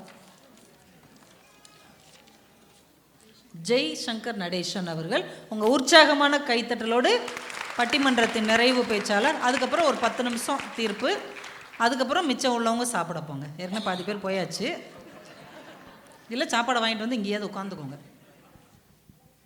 எங்கள் வாழ்வும் எங்கள் வளமும் மங்காத தமிழென்று சங்கே முழங்கு. பிளேனோ தமிழ் பள்ளியின் 25வது ஆண்டு விழாவை சிறப்பிக்கும் வண்ணமாக நடைபெறுகின்ற இந்த பட்டிமன்றத்தின் நடுவர் திருமதி கவிதா ஜவஹர் அவர்களே, சக பட்டிமன்ற பேச்சாளர்களே, என் தமிழ் சொந்தங்களே, உங்கள் அனைவருக்கும் எனது அன்பு கலந்த வணக்கத்தை தெரிவித்துக் கொள்கிறேன். சொந்தத்தில் பாதி சோறு சாப்பிட போயிடுச்சு, இருக்கிறவங்களோட பேசிக்கிட்டு அவ்வளோதான். நடுவர் அவர்களே, தமிழன் எப்பொழுது தன் சொந்த மண்ணையும் நாட்டையும் விட்டு அயல் நாட்டிற்கு புலம்பெயர்ந்து செல்கின்றானோ அப்பொழுதே அவன் தன்னுடைய அடையாளத்தை இழக்க தொடங்குகின்றான். அதற்கு 2 முக்கிய காரணம். முதல் காரணம், அவன் எந்த நாட்டிற்கு புலம்பெயர்ந்து செல்கின்றானோ அந்த நாட்டினுடைய கலாச்சார ஆதிக்கம், தாக்கம், சூழ்நிலை அவனையும் அவன் சார்ந்த குடும்பத்தையும் மாற்றுகிறது. 2வது முக்கியமான காரணம் என்னன்னா, நான் எந்த நாட்டிற்கு சென்றாலும் என் கலாச்சாரத்தை, எங்கள் பண்பாட்டை எப்பாடுபட்டாவது நிறுத்தி தினமும் நான் அதை பின்பற்றுவேன் என்கின்ற ஒரு உத்வேகம் இல்லாமல், சோம்பேறித்தனமாக உத்வேகம் இல்லாமல் இருக்கிற தமிழர்கள் இருக்கும் வரை அயல் நாடுகளில் தமிழ் பண்பாடும் கலாச்சாரமும் கண்டிப்பாக தளருகிறது என்று எனது வாதத்துடன் தொடங்குகின்றேன். நடுவர் அவர்களே, இங்க 3 பேர் பேசினாங்க. ஆமாங்கய்யா. அவங்க 3 பேரும் நாங்க தமிழ்ல இங்க பேசுறோம், பண்டிகையெல்லாம் சூப்பரா கொண்டாடுறோம், உடை கட்டிட்டு இருக்கிறோம், என்ன நம்மளுடைய இந்திய உடையெல்லாம் போட்டுட்டு இருக்கிறோம், இங்க பாருங்க நாங்க வேட்டி பட்டுப்பாவாடை புடவை. ஐயா ஒன்று கேட்குறேன், இது மாதிரி ஏதோ ஒரு நிகழ்ச்சியில் வந்து இந்திய துணியை போட்டுக்கிட்டு வந்துட்டா போதுங்களா? ஒன்றும் இல்லைங்க, எங்களுக்கு தான் தெரியும். வீட்டில் அந்த பசங்களுக்கு நம்ம ஊர் நம்ம பட்டுப்பாவாடை போடு கம்மலை போடுன்னு அவங்கள கிளப்புறதுக்குள்ள நமக்கு மேல் மூச்சு கீழ் மூச்சு வாங்குறது நமக்கு தான் தெரியுது. போகும்போது கழட்டி எரிஞ்சிட்டு போயிருது. அவர் என்ன சொன்னார், நம்ம கார்த்திகேயன் வந்து வேட்டி சட்டையெல்லாம் போட்டுன்னு வந்துருக்குறோம் நம்ம கூட. ஏங்க அடுத்த வாரம் நான் உங்களை பார்ப்பேன் இந்தியா பஜாரில் இதே மாதிரி போட்டுன்னு வரீங்களா அல்லது ஷார்ட்ஸில் வரீங்களான்னு. என்ன பட்டிமன்றம் நடக்குதா, ஜவுளி கடை விளம்பரம் நடக்குதா? நடுவர் அவர்களை உடைகளை பற்றி பேசுகிறாங்க. ஒன்றும் இல்லைங்க, நீங்கள் கோயில் வந்து ஒரு புனிதமான இடம். பதட்டப்படாதீங்க. இல்லைங்க, எனக்கு வந்து பயங்கரமான ஒரு இது எனக்கு அப்படிதான் இருக்குது. என்னால கொஞ்சம் கண்ட்ரோல் பண்ணிக்கோங்க. அவர் பாட்டை ஏதோ வந்து வந்ததுக்கெல்லாம் வந்ததெல்லாம் சொல்லிட்டு இருக்காரு அந்த மனுஷனை. கோயிலுக்கு போற இடம் ஒரு புனிதமான இடம். அந்த இடத்துல அரைக்கால் சட்டையோட நம்ம ஆளுங்க போறாங்க. அங்க பாவம் அந்த கோயில் என்ட்ரன்ஸ்ல என்ன பண்ணிட்டு இருக்காங்க, இந்த வேட்டியை கட்டிட்டு போங்கன்னு உள்ள போறாங்க. நம்மளுடைய இதுதான் நம்ம கலாச்சாரத்தை நம்ம இப்ப இங்க கொண்டுட்டு வரோங்களா? பெருமாளே ஃபுல் ட்ரெஸ்ஸோட இருக்காரு, நீங்க எப்படி போறீங்க? அடுத்தது நம்ம நேகா பேசினாப்ல சின்ன குழந்தை அவங்க 2 பேரும் ரொம்ப சிறப்பாக தமிழ் பேசுனாங்க. ஒன்று கேட்குறேன், ஒரு 4-5 பிள்ளைகள் இங்கே வந்து சிறப்பாக தமிழ் பேசுறதால தமிழ் வளர்ந்துடுது, இங்கே இருக்கிறவங்கெல்லாம் வந்து சிறப்பாக இருக்கிறாங்கன்னு அவங்க ஒரு கதையை கட்டிட்டு போயிருக்காங்க, அடிச்சு விட்டாங்க. ஆனால் யோசிச்சு பாருங்க, இங்கே ஏதோ 4 பேர் கை தூக்குனாங்க தமிழில் எல்லாரும் யாரெல்லாம் பேசுறீங்கன்னு. அவங்க என்ன நினச்சிக்கிட்டாங்க, நம்ம பேசுகிறோன்னு நினச்சிக்கிட்டாங்க. அவங்ககிட்ட என்னன்னா, உங்க பிள்ளைகளோட நீங்க தமிழ்ல தினசமும் வீட்டில் பேசுறீங்கன்றதான் கேள்வி. ஒருத்தரும் கை தூக்க மாட்டாங்க. உங்க பிள்ளைங்க அதுக்கு பதில் சொல்றாங்களாங்கிறதான் கேள்வி. நீங்களா பேசிக்கிட்டு இருக்கிறது இல்ல. கரெக்டா சொன்னீங்க. அவங்க என்ன பண்றாங்க, நம்மளையும் ஆங்கிலத்தில் பேச வச்சிடறாங்க. அதுதான் அங்க நிதர்சனமான உண்மை. இதுல வேதனைக்குரிய விஷயம் என்னன்னா, அயல்நாடு நம்ம ஊர்ல இந்தியாவில் இருக்கக்கூடிய நம்மள ஆங்கிலம் தெரியாத தாத்தா பாட்டியெல்லாம் தன் பேரன் பேத்தியோட தமிழ்ல பேசணும்னு ஆசைப்படுவாங்கங்க. இவங்க பேசுறதும் புரியாது. அவங்களுடைய மன வேதனை எப்படி இருக்குது தெரியுங்களா? தாத்தா பாட்டிக்கு ஸ்போக்கன் இங்கிலீஷாவது கற்றுக் கொடுங்க. ஆமாம், அதுதான் நடக்குது. நடுவர் அவர்களே, நம்மளுடைய பண்பாட்டினுடைய முக்கியமான அம்சமே விருந்தோம்பல். விருந்தோம்பல் இங்கே என்ன, நம்ம ஊர்லலாம் வீட்டுக்கு யாராவது வராங்கன்னாக்கா, வாங்க வாங்க அவங்க வீட்டுக்கு வாங்கன்னு பிள்ளைகள் ஓடி, அத்தா மாமா வாங்க வீட்டுக்கு வாங்கன்னு. இங்கே என்ன நடக்குது சொல்லட்டுங்களா? நீங்கள் பாவம், நீங்கள் அங்கேருந்து வந்திருக்கதால உங்களுக்கு இங்கே நடக்கிற நடப்பு தெரியாது. அதனால தான் நான் சொல்கிறேன். நீங்கள் சொல்லுங்கள், தெரிஞ்சுக்கிறேன். முதல்ல நம்ம ஃபோன் ஒரு 4-5 வாட்டி ஃபோன் பண்ணி கேட்கணும், உங்க வீட்டுக்கு வரட்டுமா, வந்து பார்க்கணும், வேற வழி இல்லாத வாங்கணும். ஏன் அப்படி கெஞ்சி கேட்டு ஒரு வீட்டுக்கு போறீங்க? ஒரு நம்ம தமிழர் பார்க்கணும் ஆசைதாங்க. தமிழனுக்கு தமிழ்னு ஒரு அட்ஜஸ்ட்மென்ட். அதுதான். அதுக்குள்ள அங்க வீட்டுல டேய் அந்த அங்கிள் ஆண்டி வராங்க, கொஞ்சம் வந்தாங்கன்னா வீட்டுக்கு வாங்கன்னு சொல்லிட்டு போகணும். ஒரு 4-5 வாட்டி அவங்க கெஞ்சிரும். அவங்க மாடிக்கு போயிடுவாங்க. இதுதான் நடக்கிறது. பரவாயில்ல, வாங்கன்னு சொல்றேன்ட்டு போங்கன்னு சொல்லிட்டாங்கன்னு வைங்க, அது இனிமேல் நடந்தாலும் நடக்குங்க. அது மட்டும் இல்லைங்க, நம்மளுடைய பாரம்பரிய விளையாட்டுக்கள், நம்ம வந்து நொண்டி, தட்டாமாலை, ஒரு குடம், புத்து, ஒரே இது என்னெல்லாம் பாட்டு பாடி இப்படிலாம் விளையாடிட்டு இருப்போங்க. அதெல்லாம் இங்கே யாராவது பண்ணுறாங்களான்னு மட்டும் சொல்லுங்க. இப்போ இவங்களெல்லாம் இறங்கி நொண்டி விளையாட சொல்கிறீங்க? பிள்ளைகளுக்கு சொல்லி தரணுங்க. பிள்ளைங்களுக்கு சொல்லி கொடுங்க. என்னங்க நம்ம பிரீத்தி வந்தாங்க, வந்த கதை வெந்த கதை சுட்ட கருவாடு பாட்டெல்லாம் பாடினாங்க. அதுக்கும் இதுக்கு என்னங்க சம்பந்தம்? பீச்சு தீவில் இருமோ வாழையில சாப்பிட்றாங்களா விட்டாக்கா, அவங்க வந்து மெக்டானல்ஸில் நாங்கள் இங்கெல்லாம் வாழையில சாப்பிட்றோன்னு சொன்னாலும் சொல்லுவாங்க, அடிச்சு விடும். நடுவர் அவர்களே, எத்தனை முறை பொங்கல் வைக்கிறோம் என்பது முக்கியம் இல்லை, எத்தனை முறை பண்டிகைகளை கொண்டாடுகிறோம் என்பது முக்கியமில்லை, டேலஸ்புரம் என்று மாற்றுவதில் முக்கியமில்லை, அதெல்லாம் முக்கியம் இல்லை. தினசரி நம்ம வீட்டில் நம்ம பண்பாட்டை தினசரி பிள்ளைகளோட தமிழில் பேசுவது, விருந்தோம்பலின் முக்கியத்துவத்தை சொல்லுவது, நம்ம அதுக்கப்புறம் அவர்களை வந்து பண்டிகைலாம் சொல்லிட்டு இருந்தாங்க, பண்டிகைலாம் சொல்லிட்டு இருந்தாங்க. பண்டிகைகளை மட்டும் கொண்டாடுறது முக்கியம் இல்லை, பண்டிகைகளுடைய பின்புலம், அதனுடைய சிறப்பு, இதெல்லாம் சொல்லணும். தினசரி உட்கார்ந்து இவர்களோட பேசணும், நம்மளுடைய அறத்தினுடைய பெருமைகளை சொல்லணும், தமிழர்களுடைய இலக்கியத்தை எடுத்து சொல்லணும். இது மாதிரி நிறைய விஷயங்கள் இருக்குதுங்க. இதெல்லாம் நம்ம சொல்லி வளர்த்தாதாங்க அதுதானே பண்பாட்டினுடைய வளர்ச்சி. ஏதோ ஒரு நாள் 2 நாள் இது மாதிரி எல்லாரும் உட்காந்து பேசிட்டு போயிட்டா அது போதுங்களா? நிறைவாக இது எதுவுமே இங்கே நடக்காத வரை கண்டிப்பாக தமிழ் இங்கே வளர்கிறது, நம்மளுடைய கலாச்சாரமும் பண்பாடும் வளர்கிறது இல்லை, தளர்கிறதே என்று கூறி வாய்ப்பளித்த அனைவருக்கும் நன்றி கூறி விடைபெறுகிறேன். வணக்கம். அப்பா, மழை பெஞ்சு ஓஞ்ச மாதிரி ஆயிடுச்சு. ஐயாவுக்கு வெறி வந்துருச்சு. நம்ம ஊரில் இந்த கருப்பணசாமி கோயிலில் பூசாரி இருப்பார்ல, நல்லா தான் இருப்பார், திடீர்னு வெறி வந்துடும் அவருக்கு. அது மாதிரி இந்த 3 பேரும் சும்மா இருக்காமல் அவங்கள போட்டு வேட்டியை பிடிச்சி இழுத்து, சட்டையை பிடிச்சி இழுத்து, உரண்டு இழுத்த உடனே ஐயா வெறி வந்துட்டார். சாமி ஆடின மாதிரி ஆவேசமாக பேசி உட்காந்துருக்கிறார். அவருக்குள்ள அவ்வளவு வேதனை இருக்குது. பிள்ளைங்களை கூட்டு வந்து வாங்கன்னு சொன்னால் ஒரு வாங்கன்னு சொல்லக்கூடாதா? நம்ம அந்த காலத்தில் நம்ம வீட்டுக்கெல்லாம் யாரோ ஒருத்தவங்க வந்தால் கூட ஒரு வயசானவராக இருந்தால் வாங்க தாத்தா, கொஞ்சம் இளமையாக இருந்தாருன்னா வாங்க மாமா, ரொம்ப சின்னவங்களாக இருந்தால் வாங்கன்னா வாங்க தம்பி, யாருன்னே தெரியாது, ஆனால் உறவு பேர் சொல்லி கூப்பிட்டோம். இன்றைக்கி சொந்த தாய் மாமாவே வந்திருந்தா கூட சம்படி ஹேஸ் கம் அப்படின்னு சொல்லிட்டு உள்ளே போயிடுறாங்க. அம்மாவுக்கே பதட்டமாக இருக்குமே, நம்ம கூட தானே பிறந்தான், இவன் யாரோ வந்திருக்கான்னு சொல்கிறானே அப்படின்னு நெருங்கிய உறவுகளை கூட இவ்வளவு பிரிஞ்சு இந்த பிள்ளைங்க போயிட்டாங்களேன்னு அவருக்கு வந்து ரொம்ப சங்கடமாக போச்சு. அதை பூரா வச்சு தீர்த்துட்டார். அதனால் நடேசன் ஐயாவுக்கு ஒரு பெரிய கைத்தட்டல்களை பாராட்டுக்களை தந்து 6 பேருமே அற்புதமாக பேசிட்டாங்க.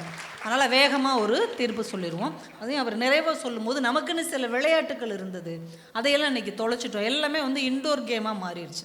அன்றைக்கி நொண்டின்னு ஒன்று விளையாண்டோம், கண்ணாமூச்சின்னு ஒரு விளையாட்டு விளையாண்டோம். இந்த விளையாட்டு ஏன் விளையாடுறோம் நம்ம யோசிச்சு என்னைக்காவது பார்த்தோமா? நம்ம கால் நல்லா தானே இருக்குது, நம்ம ஏன் ஒரு காலை மடக்கிக்கிட்டு நொண்டி விளையாண்டோம்? கண்ணு நல்லா தானே தெரியுது, ஏன் நல்லா இருக்கிற கண்ணை இறுக்கி கட்டிட்டு கண்ணாமூச்சி விளையாண்டோம்? நம்ம பெரியவங்க என்ன யோசித்துருக்குறாங்க, நீ அந்த ஒரு காலை கொஞ்ச நேரம் மடக்கி வச்சு நொண்டி விளையாடும் போது உனக்கு எவ்வளோ கஷ்டமாக இருக்குது. அப்போ வாழ்நாள் முழுக்க ஒரு காலே இல்லாத அந்த மாற்றுத்திறனாளி எவ்வளவு கஷ்டப்படுவான் என்பதை நீ அனுபவத்தில் உணர வேண்டும். அது சின்ன வயசுலேயே உணரணுங்கிறதுக்காக இப்படி ஒரு விளையாட்டை கொடுத்துருக்காங்க. கண்ணாமூச்சி ஏன் விளையாடணும்? கண்ணு தான் தெரியுதுல்ல. அப்போ ஒரு 5 நிமிஷம் கண்ணை கட்டிட்டு நம்ம திசை தெரியாமல் திரியும் போது வாழ்நாள் முழுக்க பிறவியிலிருந்து பார்வையே இல்லாத ஒரு மனிதனுடைய அடிமனதின் வேதனையை அவர்கள் புரிந்து கொள்ள வேண்டும் என்பதற்காகத்தான் கண்ணாமூச்சின்னு ஒரு விளையாட்டு வச்சிருக்கிறாங்க. விளையாட்டை கூட வாழ்க்கையின் விதியாக மாற்றியவர்கள் நம்முடைய முன்னோர்கள். எல்லாத்தையும் விட்டுட்டோமேன்னு ஐயா நொந்து போயிட்டார். ஆனாலும் இந்த பட்டிமன்றம் நிறைவாகவே நல்லாவே பேசியிருக்கிறாங்க. ரொம்ப குறிப்பாக அந்த 2 பிள்ளைங்களுக்கு ஒரு நல்ல கைத்தட்டல் கொடுக்கணும். ஆனால் பெரியவங்க பேசுகிறது பெரிய விஷயமே கிடையாது. அந்த சின்னவங்க ஆர்வம் எடுத்துகிட்டு வந்து அவ்வளோ அழகாக, அது நேற்றைக்கு 2 பேருமே வந்து ரொம்ப நேரம் இருந்தாங்க. 2 பிள்ளைங்க நான் வந்து ஒப்பிச்சுட்டு போயிடுவாங்கன்னு நினச்சேன். வந்து உட்காந்து ஒரு கவிதை புத்தகம் பற்றி நாங்கள் நேற்று ஒரு சின்ன ஆய்வு மாதிரி பண்ணோம். அதில் உள்ள எல்லா கவிதையும் ஆர்வத்தோடு படித்து இதுக்கு வந்து இப்படி அர்த்தம் எடுத்துக்கிடலாமா, இதை இந்த முறையில் பார்க்கலாமான்னு அவங்க ஒரு ஆய்வே நடத்தினதுக்காகவே அந்த பிள்ளைங்களுக்கும் இவர்களுக்கும் ஒரு பெரிய பாராட்டுக்களை நம்ம தெரிவித்து, இன்றைக்கி தமிழ் வளர்கிறதா தளர்கிறதா? இப்போ இயல்பாக இருக்கிற இடத்துல அது இயல்பாக இருக்குதா அப்படின்னு ஒரு கேள்வியை வச்சோன்னாலே நமக்கு ரொம்ப விசித்திரமாக இருக்கும். இப்போ அவையல் மண்ணில் நம்ம இவ்வளோ பேசுகிறோம்ல, ஒன்றும் இல்லை, தமிழ்நாட்டில் நீங்கள் பெரிய 5 ஸ்டார் ஹோட்டல்லாம் தங்கியிருப்பீங்க இல்லையா? கொரோனா காலத்துலலாம் ஊருக்கு வந்தீங்கன்னா உங்களை வீட்டுக்கு விட்டுருக்க மாட்டாங்க, ஏதோ ஒரு ஹோட்டலில் தான் தங்க வச்சுருப்பாங்க. அங்கே அதிகாலையில் ஒரு பேப்பர் போடுவாங்க, பார்த்துருக்குறீங்களா? நாளிதழ் போடுவாங்க. அது என்ன மொழியில் இருக்குது? ஆங்கிலம். எனக்கு ஆச்சரியமாக இருக்கும், 5 ஸ்டார் ஹோட்டலில் தமிழன் தங்க மாட்டானா? அப்போ 5 ஸ்டார் ஹோட்டலில் இருக்கிறவன் தமிழே படிக்க மாட்டானா? ஒன்று இங்கிலீஷும் போடுங்க, இங்கிலீஷ் பேப்பர் போடுங்க, தமிழ் பேப்பர் சேர்ந்து போடலாம்ல. எல்லா நட்சத்திர விடுதிகளிலும் ஆங்கில நாளிதழ் தான் கொடுக்கப்படுகிறதே தவிர தமிழ் நாளிதழுக்கு அங்கே இடமில்லை. ஏன்னா இருக்கிற ஊர் தமிழ்நாடு, நம்ம தங்கி இருக்கிறது தமிழ்நாட்டில் உள்ள ஒரு விடுதி. ஒரு தமிழனே அங்கே தங்கியிருந்தா கூட தமிழ் நாளிதழ் படிப்பதற்கு அங்கே சூழ்நிலை இன்றைக்கி பெரும்பாலும் இல்லை. சென்னையில் நான் ஒரு 4-5 மணி நேரம் இருக்கிற சூழ்நிலை இருந்தது.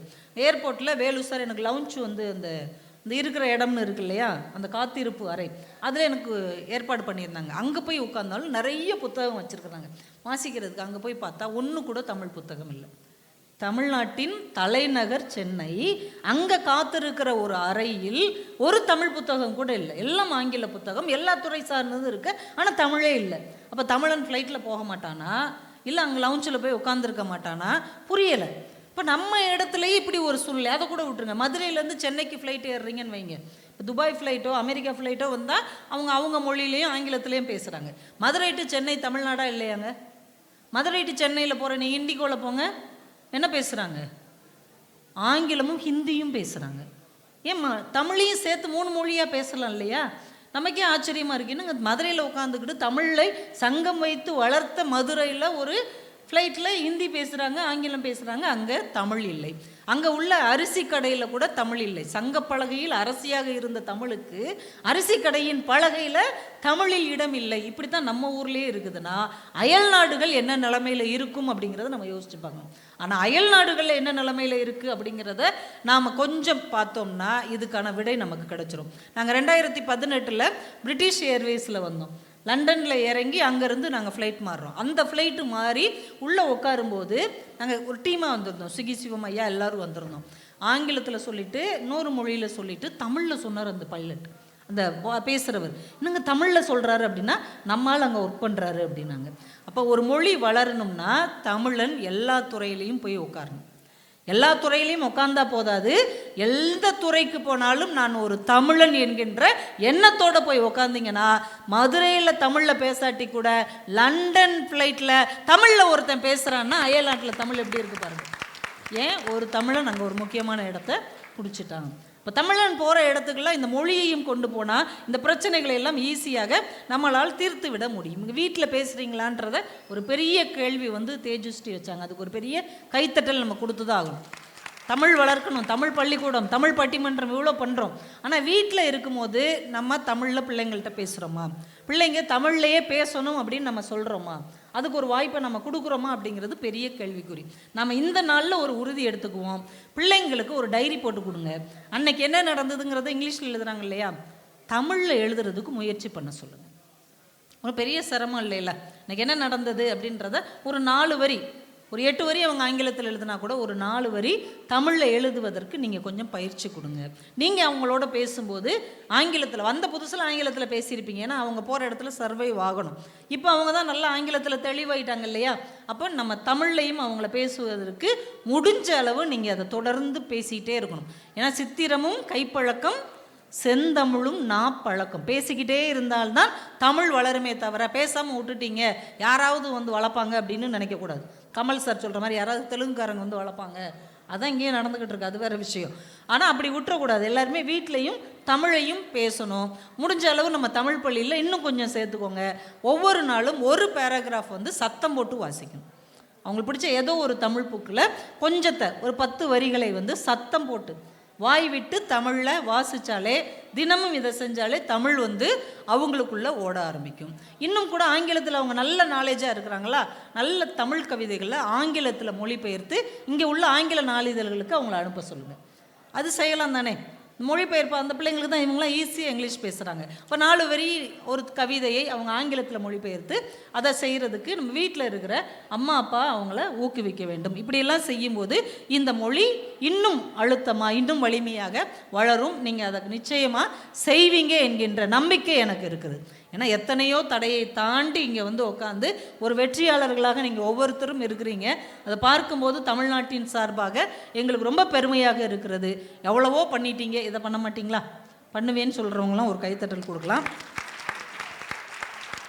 ரொம்ப நாளைக்கு முன்னாடி அமெரிக்காவிலேருந்து பயணியர் விமானம்னு ஒரு விண்கலத்தை நிலாவுக்கு அனுப்புனாங்க. ஆளே இல்லாத ஒரு விண்கலம் நிலாவுக்கு அனுப்பப்படுகிறது. டிரைவர் யாரும் கிடையாது, பைலட் கிடையாது. அப்போது அங்கே ஒருவேளை நிலாவில் மனுஷங்க இருந்தாங்கன்னு வைங்க, அவங்கள எப்படி தொடர்பு கொள்வது அப்படின்னு இங்கே உள்ள விஞ்ஞானிகள் யோசித்தாங்க. அப்போ அவங்க ஒரு முடிவு எடுத்து அந்த விண்கலத்துக்குள்ளே உலகத்தின் தொன்மையான முக்கியமான மொழிகள்னு ஒரு 14 மொழியில் ஒரு கடிதம் மாதிரி எழுதி ஒட்டி வச்சாங்க. அமெரிக்காவிலேருந்து போகிற விண்கலம், நிலாவில் போய் இறங்குற விண்கலம், அங்கே மனுஷன் இருந்தால் என்ன பேசுவான்னு அவங்க தீர்மானித்த 14 மொழிகளில் ஒன்று தமிழ் மொழி. ஒருவேளை நிலாவில் தமிழன் இருந்தால் தமிழ் பேசக்கூடிய நீ இருப்பான்னு இந்த அமெரிக்காக்காரன் நம்பினான். அப்போ அந்த அளவுக்கு இந்த மொழி அயல் மனிதர்களுடைய மனசில் எவ்வளோ பெரிய இடத்தை பிடித்திருக்கிறது. இன்றைக்கும் மிச்சிகனில் ஒரு பள்ளிக்கூடத்தில் வானியல் துறை அந்த வகுப்பினுடைய வாசலில் ஔவையார் எழுதின ஒரு பாடல் ஆங்கிலத்தில் எழுதி வச்சிருக்கிறாங்க. கற்றது கைமண் அளவு, கல்லாதது உலகளவுங்கிறத ஆங்கிலத்தில் மொழிபெயர்த்து தி தமிழ் போயட் ஔவையார் அப்படின்னு எழுதி வச்சிருக்கிறாங்க. இப்போ மொழி எங்கே வந்திருக்குது?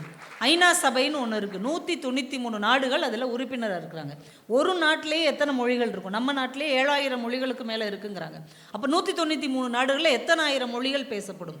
இத்தனை 193 நாடுகள் உறுப்பினராக இருக்கக்கூடிய ஐநா சபையின் முகப்பில் யாதும் ஊரே யாவரும் கேளிர் என்கின்ற நம்ம சங்கப்புலவனுடைய வார்த்தைகள் இடம்பெற்றிருக்கிறதுனா தமிழன் போகாத இடத்தில் கூட தமிழ் பயணம் செய்திருக்கிறது என்பது தானே உண்மை. இன்றைக்கும் சிங்கப்பூர்லேயும் மலேசியாலேயும் ஆட்சி மொழிகளில் ஒன்றாக நம்முடைய தமிழ் மொழி இருக்கிறது. இன்னும் நம்ம இந்தியாவில் வர முடியலை, ஆனால் மற்ற நாடுகளில் தமிழ் தனக்குன்னு ஒரு இடத்தை பிடித்து இருக்கிறது. வைதேகி ஹெர்பர்ட்னு ஒரு மேடம் கேள்விப்பட்டிருப்பீங்கன்னு நினைக்கிறேன். நம்ம தூத்துக்குடிக்காரங்க, இங்கே தான் அமெரிக்காவில் தான் ஒரு பல்கலைக்கழகத்தில் தமிழ் துறையில் இருக்கிறாங்க. அவங்க கிட்டத்தட்ட சங்க இலக்கியத்தில் உள்ள எல்லா பாடல்களையும் ஆங்கிலத்தில் மொழிபெயர்த்துட்டாங்க, ஒன்று விடாமல். சங்க இலக்கியம்னு சொல்கிற எல்லாத்தையுமே ஆங்கிலத்தில் மொழிபெயர்த்து இப்படி ஒரு மொழி இருக்கிறது, எங்கள் முன்னோர்கள் எவ்வளோ சிந்திச்சிருக்காங்கன்னு மற்ற மொழி பேசுகிறவர்களுக்கும் தமிழை கொண்டு போகிற ஏற்பாடு மிக சிறப்பாக நம்ம தமிழர்களால் நடத்தப்படுகிறது. ஏ.கே. ராமானுஜன் ஒருத்தர் சிக்காகோவில் பேராசிரியராக இருந்தார். அவர் தமிழ் தெரியாதவர்களுக்கும் தமிழ் சொல்லிக் கொடுத்து ஆய்வு மாணவர்களாக உருவாக்கி இருக்கிறார். அவங்க உலக தமிழ் சங்கம் மதுரைக்கெல்லாம் வந்து தமிழ் படிக்கிறார்கள் என்றால் நம்ம தமிழர்கள் கால் பதித்த இடத்தில் எல்லாம் தமிழ் என்கின்ற ஒரு கொடிமரத்தை நட்டுக்கொண்டே தான் செல்லுகிறார்கள். அதற்கு இந்த தமிழ் பள்ளியும் ஒரு மிகப்பெரிய அடையாளமாக இருக்கிறது என்பதை நாம் உணர்ந்து கொள்ள வேண்டும். ஏன்னா வெளிநாட்டுக்கு நீங்கள் வந்ததே எதற்காக? வருமானத்துக்காகத்தான்.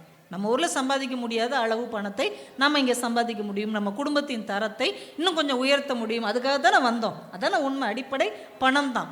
ஆனால் இந்த பள்ளிக்கூடத்தில் வேலை பார்க்குறவங்களுக்கும் இந்த பள்ளிக்கூடமும் லாபம் நோக்கமற்ற சம்பளமே இல்லாத இந்த தமிழ் மொழியை இங்கே வளர்த்து கொண்டிருக்கிறார்கள் என்றால் வந்தது வருமானத்துக்கு. ஆனால் தமிழ் என்று வரும்போது எங்களுக்கு தன்மானம் உண்டே தவிர வருமானம் தேவையில்லை என்று சொல்லுகிற அந்த மிகப்பெரிய பாங்கு இந்த தமிழ் மொழி வளர்ந்து கொண்டே போகும் என்பதற்கு இது அடையாளம். இன்னும் ரொம்ப எளிமையாக இவங்க தான் சொன்னார், இந்த நவராத்திரி வந்துட்டால் நீங்கள் பண்ணுற அலப்பறை நாங்கள் தமிழ்நாட்டில் கூட யாரும் அப்படி பண்ணுறதில்ல. 9 நாளுக்கு 9 பட்டு சேலை கட்டி இன்னைக்கு உங்கள் வீடு, உன்னைக்கு அவங்க வீடு, அதுக்கப்புறம் அவங்க வீடுன்னு சுற்றி சுற்றி இந்த நவராத்திரி என்கின்ற ஒரு திருவிழாவையே தமிழ் திருவிழாவாக மாற்றி இருக்கிற நம்முடைய பெண்கள், இந்த பெண்கள் இருக்கிற வரைக்கும் தமிழ் அழியவே அழியாது. எந்த வகையிலேயாவது அவங்க தமிழை கொண்டு வந்துடுவாங்க. நம்ம உணவு இருக்கு இல்லையா, வத்த குழம்பு இன்றைக்கி மத்தியானம் நாங்கள் சாப்பிட்டோம்.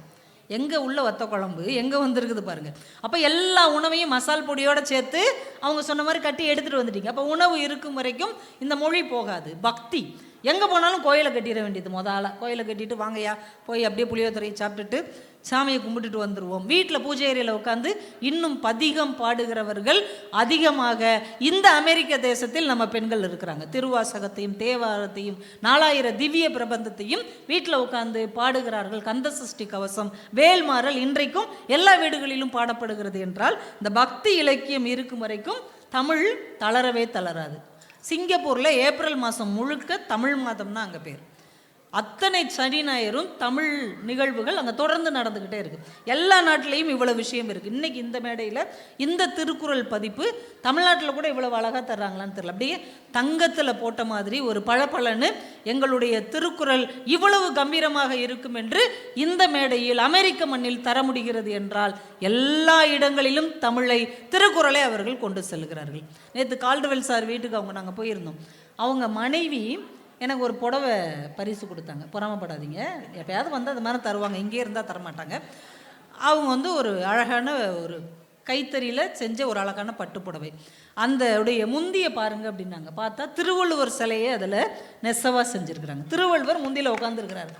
எங்கள் அமெரிக்காவில் உள்ள வள்ளுவர் கோட்டத்தில் இருக்கிற வள்ளுவரை அமெரிக்க கோட்டம் வரைக்கும் புடவையில் கூட கொண்டு வர முடியும் என்று இங்கே இருக்கிற தமிழர்கள் நிரூபித்து கொண்டு இருக்கிறார்கள். எல்லாத்துலையும் எங்களால் கொண்டு வர முடியுங்க அப்படிங்கிறத ஒவ்வொரு இடத்துலையும் செஞ்சிட்டே இருக்கிறாங்க. அதே மாதிரி அவங்க வீட்டில் ஒரு திருக்குறள் புத்தகம் முத திருக்குறள் பதிப்பிச்சிருப்பாங்கல்ல, ஓலைச்சுவடியில் இருந்த குறளை அப்படியே புத்தகத்துக்கு மாற்றிருப்பாங்களே, புள்ளியே இல்லாமல் இருக்கும். ஏன் புள்ளியே இல்லாமல் இருக்குன்னா ஓலைச்சுவடியில் எழுதும் போது புள்ளி வச்சா சுவடி உடஞ்சிரும். அதனால் ஓலைச்சுவடியில் உள்ள தமிழில் புள்ளியே இருக்காது, அதுக்கு பதிலாக ஒரு சின்ன கோடு தான் போட்டிருப்பாங்க. அந்த புத்தகம் ஓலைச்சுவடியிலிருந்து அப்படியே எடுக்கப்பட்டது. அந்த முதல் தமிழ் திருக்குறள் கால்டுவெல் சார் வீட்டில் இருக்குது, ராமன்வேல் சார் வீட்டில் இருக்குது. எல்லா வீட்லேயும் நாங்கள் நிறைய பேருக்கு அதை பரிசாக கொடுத்துருக்குறோன்னு அவர் சொன்னார். அது எங்கள் வீட்டிலலாம் இல்லை. எங்கள் வீட்டில் நிறைய திருக்குறள் இருக்குது. ஆனால் முதல் பதிப்பித்த குறள் எங்கள் வீட்டிலே இல்லை. ஆனால் அது அமெரிக்காவில் பார்க்கும்போது நான் ரொம்ப வியந்து போனேன். எங்கள் தமிழ் மக்கள் அங்கிருந்து கிளம்பி வரும்போது தங்களுடைய இதயத்துக்கு பக்கத்தில் மொழியையும் சேர்த்து வைத்தே கொண்டு வந்திருக்கிறார்கள் என்கின்ற ஒரு மிகப்பெரிய மகிழ்ச்சியை நீங்கள் தந்து கொண்டிருக்கிறீர்கள். பாரம்பரியங்கிறது எவ்வளோ முக்கியம். வேலு சார் அவங்க வீட்டில் தானே, அவங்க வீட்டில் இருந்ததுனால அதை பார்த்து தானே சொல்ல முடியும். அவங்க காரில் ஒரு காரில் வேலுன்னு பேர் போட்டிருந்தது, இன்னொரு காரில் சாஸ்தான் போட்டிருந்தது. இந்த பள்ளிக்கூடத்துக்கு பேரே சாஸ்தா தமிழ் பள்ளி தான் அப்படின்னாரு. சாஸ்தானா யார் சார் அப்படின்னு, உங்கள் தாத்தாவா இல்லை உங்கள் சொந்தக்காரங்களா அப்படின்னு. இது எங்கள் குலதெய்வம் அப்படின்னாரு. குலதெய்வத்தை இங்கே கொண்டு வந்து வச்சிருக்கிறார். இங்கே மேடம் சொல்கிறாங்க, எங்கள் பிள்ளைங்க 2 பேரும் வெளியூருக்கோ இல்லை வெளிநாட்டுக்கோ ஏதோ போகிறாங்கன்னா ஒரு கர்ச்சிப்பில் 1.25 ரூபாய் நம்ம ஊரில் வைப்போம், இங்கே $1.25 வச்சு அதை கெட்டி பூஜையில் குலதெய்வத்தை நேர்ந்துக்கிட்டு நான் போகிற காரியம் நல்லபடியாக நடக்கணும்னு இன்னைக்கு வரைக்கும் என் பிள்ளைகள் அதை பின்பற்றுகிறார்கள். குலதெய்வம்ங்கிறது யாருங்க? நம்ம குலத்தில் முன்னோடியாக தோன்றிய ஒரு மனிதரை நம்ம கூடவே கொண்டு போகிறது. பிடி மண் அப்படின்னு ஒரு கொஞ்சம் மண் அள்ளிட்டு போய் ஒவ்வொரு ஊர்லேயும் நம்ம வாழ்கிற ஊரில் வைப்பாங்க. இங்கே பிடிமண் கொண்டு வர முடியாவிட்டாலும் பரவாயில்லை, அந்த பேரை நாங்கள் இங்கே நிலைநிறுத்தி இருக்கிறோம் என்று அவங்க குடும்பம் மட்டுமல்ல, எல்லாரும் உங்கள் குலதெய்வத்தை நிச்சயமாக உங்கள் பூஜை அறையில் வச்சுருந்தீங்கன்னா ஒரு கைத்தட்டல் கொடுங்க. இந்த மரபு இங்கே இருக்குல்ல, அங்கே ஏதோ ஒரு திருநெல்வேலி, தூத்துக்குடி, திருச்செந்தூர் பக்கத்தில் இருக்கிற ஒரு ஐயனார் இங்கே வரைக்கும் அமெரிக்கா வரைக்கும் வீசா இல்லாமல், பாஸ்போர்ட் இல்லாமல் அவர் பயணம் செஞ்சு வந்து வீட்டில் உட்காந்துருக்கிறார். நல்லபடியாக இருங்க மக்கா அப்படின்னு. அப்போ அந்த குலதெய்வம் என்கின்ற மரபை, அந்த பாரம்பரியத்தை நம்ம இங்கே வரைக்கும் கொண்டு வந்திருக்கிறோம். அந்த உறவுகள் இங்கே வந்ததுக்கப்புறம் உறவுகள் இன்னும் நெருங்கி தான் இருக்கு இல்லையா? ஊரில் இருக்கும்போது கூட நம்ம சண்டை போட்டுக்கிட்டு இருந்தோம். நான் பார்த்துருக்குறேன், ஒரு வீட்டுக்காக ஒரு நிலத்துக்காக சண்டை போட்ட அண்ணன் தம்பி 2 பேரில் யாராவது ஒருத்தர் வெளிநாட்டுக்கு வந்து நல்லா சம்பாதிச்ச உடனே இவர் என்ன சொல்கிற வார்த்தை என்ன தெரியுமா? தம்பி அந்த வீடை நீ வச்சுக்கோ, அண்ணே அந்த நிலத்தை நீ வச்சுக்கோ, நான் இங்கே நல்லா சம்பாதிக்கிறேனே, இன்னும் கொஞ்சம் தேவைப்பட்டால் கூட உன் பிள்ளைகளை படிக்க வைக்கிற பொறுப்பை நான் ஏற்றுக்கொள்ளுகிறேன் என்று அமெரிக்காலையும் வெளிநாட்டிலையும் வளர்கிற குழந்தைகள் 16 வயசு ஆயிட்டா அவங்க குடும்பத்தை விட்டு வெளியே சென்று விடுகிறார்கள். ஆனால் ஊரில் இருந்து வெளிநாட்டுக்கு வந்தவர்கள் இன்னும் இறுக்கமாக, இன்னும் நெருக்கமாக உறவுகளை கொண்டாடுகிறார்கள் என்றால், இந்த வெளி தேசத்தில் இந்த உறவுகள் இருக்கும் வரை, இந்த மொழி இருக்கிற வரைக்கும், இந்த மரபு இருக்கிற வரைக்கும், உணவு இருக்கிற வரைக்கும் இது தளரவே தளராது. ஏன்னா அந்த உறவை இங்கே தான் நீங்கள் ரொம்ப நெருக்கமாக கொண்டாடிட்டு இருக்கீங்க. அண்ணனை விட்டுறக்கூடாது சார். என் தங்கச்சி ஊரில் இருக்கிறா, நாத்தனாரையெல்லாம் உங்களுக்கு பிடிக்குது. வெளிநாட்டுக்கு வந்த உடனே, வீட்டில் இருக்கும்போது அவளை சண்டை போட்டுட்டு வெளிநாட்டுக்கு வந்தோடனே, நாத்தனார் பாவம் என்னங்க பண்ணோம், நான் அவளுக்குன்னு நிறைய ட்ரெஸ் எடுத்துகிட்டு போகிறேன், அவள் குழந்தைகளுக்கு இத்தனை பொருட்கள் வாங்கிட்டு போகிறேன், அவள் கையில் யாருக்கு தெரியாமல் பணம் கொடுத்துட்டு வர்றேன்னு ஒரு அந்நியார் சொல்லுகிறார்கள் என்றால், ஊருக்குள் இருக்கும்போது இல்லாத ஒற்றுமை வெளிநாட்டுக்கு வரும்போது வருகிறது. ஏன்? இன்னொரு முறை இந்த உறவாக நம்ம பிறக்க போவதில்லை. கிடைத்த உறவை நம்ம ஒரு நாளும் விட்டுவிடக்கூடாது என்கின்ற அந்த உணர்வு இருக்கிறது. நீங்கள் தஞ்சை பெரிய கோவில் பார்த்துருப்பீங்கன்னு 2 சொல்லிட்டு முடிச்சிடறேன். தஞ்சை பெரிய கோவில் நீங்கள் பார்த்துருப்பீங்க. இந்த கோவில் எப்படி உருவாச்சு, அதுக்கான அந்த அடித்தளம் யார் போட்டான்னா, குந்தவை நாச்சியாருங்கிற ராஜராஜ சோழனுடைய அக்கா சொல்கிறாங்க, நீ எத்தனை நாடுகளை வேணாலும் ஜெயிக்கலாம், எத்தனை அடிமைகளை கொண்டு வந்து வேணாலும் வைக்கலாம், ஆனால் இதெல்லாம் அழிஞ்சு போகும், அழியாமல் இருக்கணும்னா ஒரு கோவில் கட்டு அப்படின்னு சொல்லியிருக்கிறாங்க. சொன்னது மட்டும் இல்லாமல் 18 கழஞ்சி வெள்ளியும் 10 கழஞ்சி பொண்ணும் கொடுத்து தொடங்க சொல்லியிருக்காங்க. ராஜராஜ சோழன் அதை மறக்காமல் கட்டி முடிச்சுட்டு ஒரு கல்வெட்டில் அக்கன் கொடுத்தனவும் நான் கொடுத்தனவும் பதிவு செஞ்சுருக்கிறார். எங்கள் அக்கா கொடுத்ததை வச்சு, நான் கொடுத்ததை வச்சு இந்த தஞ்சை பெரிய கோவில் எழுந்திருக்கிறது என்று ஒரு தம்பி அன்னைக்கு பதிவு செய்திருக்கிறார். இன்னைக்கு கவிஞர் இசை அப்படின்னு ஒருத்தர் ஒரு கவிதை எழுதியிருக்கிறார். பார்த்த உடனே ரொம்ப ஆச்சரியமாக இருந்தது. இந்த 2-3 விஷயம் மட்டும், ஏன்னா நம்ம கவிதையில் தானே தொடங்கணும். அவர் ஒரு கவிதை எழுதியிருக்கிறார். இதை கொஞ்சம் உணர்வுபூர்வமாக காட்சிப்படுத்தி பாருங்கள். தற்கொலைக்கு தயாராகிற ஒருத்தனுக்கு வாழ்க்கையே பிடிக்கல, பேசாமல் தற்கொலை பண்ணிட்டு செத்து போயிடுவோன்னு முடிவு பண்ணிட்டான். தற்கொலைக்கு தயாராகிற ஒருவன் பித்து நிலையில் என்னென்னவோ செய்கிறான். அவனுக்கு ஒரு மாதிரி மைண்டு இதாகிடும் இல்லையா? பித்து நிலையில் என்னென்னமோ செய்கிறான். வீட்டில் இருக்கிற பொருட்களை அங்கங்கே தூக்கி போடுறான், என்னென்னமோ செய்கிறான். அவன் கையில் ஒரு குடும்ப புகைப்படம் கிடைக்கிறது. அவங்க அம்மா, அப்பா, அக்கா, தம்பி எல்லாரோடையும் சேர்ந்துருக்குற அந்த புகைப்படம் கிடைக்குது. அவனுக்கு இன்னும் எரிச்சலாகுது. நீங்கள்லாம் ஒழுங்காக உருப்படியாக இருந்தால் நான் ஏன்டா சாக போகிறேன், நீங்கள் ஃபோட்டோவில் கூட என் கூட இருக்கக்கூடாது அப்படின்னு ஒரு கத்தரிக்கோலை எடுத்து அவனை மட்டும் தனியாக கத்தரிக்கிறான். அவனை மட்டும், இந்த குடும்பத்தில் ஃபோட்டோவில் கூட நான் இருக்கக்கூடாது அப்படின்னு மிகவும் நுட்பத்தோடு கத்தரிக்க தொடங்குகிறான். அவன் எவ்வளவு கவனமாக செயல்பட்டும் அவன் சுண்டு விரலை பிடித்திருக்கிற தங்கையின் விரல் நுனி கூடவே வருவேன் என்கிறது. அவ்வளவு கஷ்டப்பட்டு ரொம்ப நேக்காக வெயிட் பண்ணுறாரு. ஆனால் அவன் தங்கச்சி இந்த விரலை பிடிச்சிக்கிட்டு இருக்கிறான். இந்த விரலை அவன் எப்படி கட் பண்ண முடியும்? அவளுடைய சுண்டு விரல் பிடித்த தங்கையின் விரல் கூடவே வருகிறது. நீங்கள் எவ்வளவு நாடுகளை கடந்து வந்தாலும் ஒரு வீட்டில் ஒரு திருவிழாவோ ஒரு திரைப்படமோ பாசமலர்ல இருந்து ஒரு பாடல், கண்ணின் மணி போல மணியின் நிழல் போல கலந்து பிறந்தோமடா, இந்த மண்ணும் கடல்வானும் மறைந்து போனாலும் பிரிக்க முடியாதடா, உறவை பிரிக்க முடியாதடான்னு எழுதினார் இல்லையா? அந்த பாடலை கேட்கும் போது உங்கள் அண்ணன் தம்பியோ அக்கா தங்கச்சியோ நினைக்காமையா இருப்பீங்க? எவ்வளவோ சண்டை போட்டால் கூட வெளிநாட்டில் வந்து உட்காரும்போது நம்ம அம்மாவுடைய நினைப்பு, அப்பாவுடைய நினைப்பு, அண்ணன் தம்பி தங்கைகள் கூட விளையாடிய நண்பர்கள், அந்த தெரு, அந்த நினைவு உங்களுக்குள்ளே இருக்குது தானே? அதை கேட்கும்போது மனசுக்குள்ளே ஒரு லேசாக ஒரு ஈரம் கசிகிற ஒரு உணர்வு வருகிறது தானே. இந்த உணர்வு இருக்கிற வரைக்கும் இந்த மொழி அழியவே அழியாது. இந்த குடும்பம் என்கின்ற அமைப்பு நம்ம தமிழில், நம்ம இந்தியாவில் அவ்வளவு வேரூன்றி ஆழமாக இருக்கிறது. முத்துக்குமார் ஒரு கவிதை எழுதினார். அப்பாவின் சாயலில் இருக்கிற பெட்டிக்கடைக்காரரிடம் சிகரெட்டு வாங்கும் போதெல்லாம் என் கைகள் நடுங்குகிறதுன்னு எழுதினார். அவர் நம்ம அப்பா மாதிரி இருக்கிறாரே, அவர்கிட்ட போய் நம்ம சிகரெட் வாங்கி குடிக்கிறோமே அப்படின்னு அந்த ஒரு பதட்டம் இருக்கிறது இல்லையா. நம்ம அப்பா வயசில் இருக்கிற யாரை பார்த்தாலும் சரி நம்ம அப்பா இங்கே வந்து ஒரு கோட் ஷூட் போட்டு இப்படி போனார்னா அவ்வளோ நல்லாயிருக்கும். நிறைய வீடுகளில் அவங்க பெற்றோரை கொண்டு வந்து இங்கேயும் வைத்து பேணி காப்பாற்றி கொண்டு இருக்கிறீர்கள். அம்மாவை பற்றி ஒரு கவிதை படித்தேன், ஒரு 2 வரி கவிதை. அந்த காலத்தில் அம்மாவின் விரல்களை எரித்து சாப்பிட்டு இருக்கிறோம் சாண வரட்டியில் அப்படின்னு எழுதணும். இந்த சாணத்தை வரட்டியாக செய்வாங்க, அதெல்லாம் ஞாபகம் இருக்கா உங்களுக்கு? இப்போ எங்கள் ஊரில் அதெல்லாம் ஸ்டார்ட் பண்ணிட்டாங்க. கேஸ் கிடைக்கல அப்படின்ட்டு வாங்குங்கடா அந்த வரட்டி விறகெல்லாம் திரும்ப கொண்டு வாங்க அப்படின்னு. அம்மாவுடைய அந்த சாணத்தில் வரட்டி தட்டுவாங்க. அவங்க விரல் பதிஞ்சிருக்கும், ரேகை பதிஞ்சிருக்கும். அதில் தான் அவங்க அடுப்பு எரித்து சமைச்சு கொடுத்தாங்க. அதை அந்த கவிஞனை எப்படி உள்வாங்கிட்டு எழுதுறான், அம்மாவின் விரல்களை எரித்து சாப்பிட்டு இருக்கிறோம் சாண வரட்டியில். இந்த உறவின் பிடிப்பு இருக்கு இல்லையா, இந்த உறவின் பிடிமானம் இருக்கிறது இல்லையா. எங்கேயோ ஒரு இடத்தில் அம்மா என்கின்ற வார்த்தை, அப்பா என்கின்ற வார்த்தை, அந்த உறவு தொடர்கள் கேட்கும் போதெல்லாம் இந்தியாவுக்கும் தமிழ்நாட்டுக்கும் நம்முடைய மனது வேகமாக ஓடி போய் ஒரு 8 பார்த்துட்டு வருகிற அந்த அடிமனத்தின் எழுச்சி இருக்கும் வரை இந்த தமிழ் மொழி வளர்ந்து கொண்டுதான் இருக்குமே தவிர ஒருபோதும் தளராது என்று சொல்லி இன்னும் வானமளவு வளர்வதற்குத்தான் வாய்ப்பும் வல்லமையும் இருக்கிறது. அதற்கு அடித்தளமாக இந்த பிளேனோ தமிழ் பள்ளி ஒரு மிகப்பெரிய விதை நெல்லை இங்கே ஊன்றி இருக்கிறது. இதை பிடித்து கொண்டு நேஹா, தேஜு மாதிரியான அடுத்த தலைமுறை இன்னும் தமிழை மிகப்பெரிய உயரத்திற்கு கொண்டு செல்வார்கள் என்று சொல்லி இதை மிக சிறப்பாக நடத்துவதற்கும் என்னை அங்கிருந்து இவ்வளவு சிரமத்திற்கு இடையில் கொண்டு வந்து இங்கே சேர்த்திருக்கிற ராமன் வேலு சார் அவர்களுக்கு ஒரு பெரிய பாராட்டுக்கள். விசாலாட்சி மேடம் அவர்களுக்கு, ரம்யா ராம் உள்ளிட்ட இந்த ஒருங்கிணைப்பாளர் தன்னார்வலர்கள் உங்கள் எல்லாருக்கும் தமிழ்நாட்டின் சார்பாக, தமிழ் மண் சார்பாக உங்கள் அத்தனை பேருக்கும் என் நன்றியை தெரிவித்து, நீங்கள் அத்தனை பேரும் இன்னும் நல்லபடியாக வாழ்வாங்கு வாழ வேண்டும். தமிழ் உங்கள் பக்கத்தில் இருக்கிறது, தமிழ் உங்கள் கூடையே இருக்கிறது. உங்கள் பிள்ளைகள் இன்னும் மிகப்பெரிய உயரங்களுக்கெல்லாம் செல்வார்கள் என்று வாழ்த்தி விடைபெறுகிறேன். நன்றி, வணக்கம்.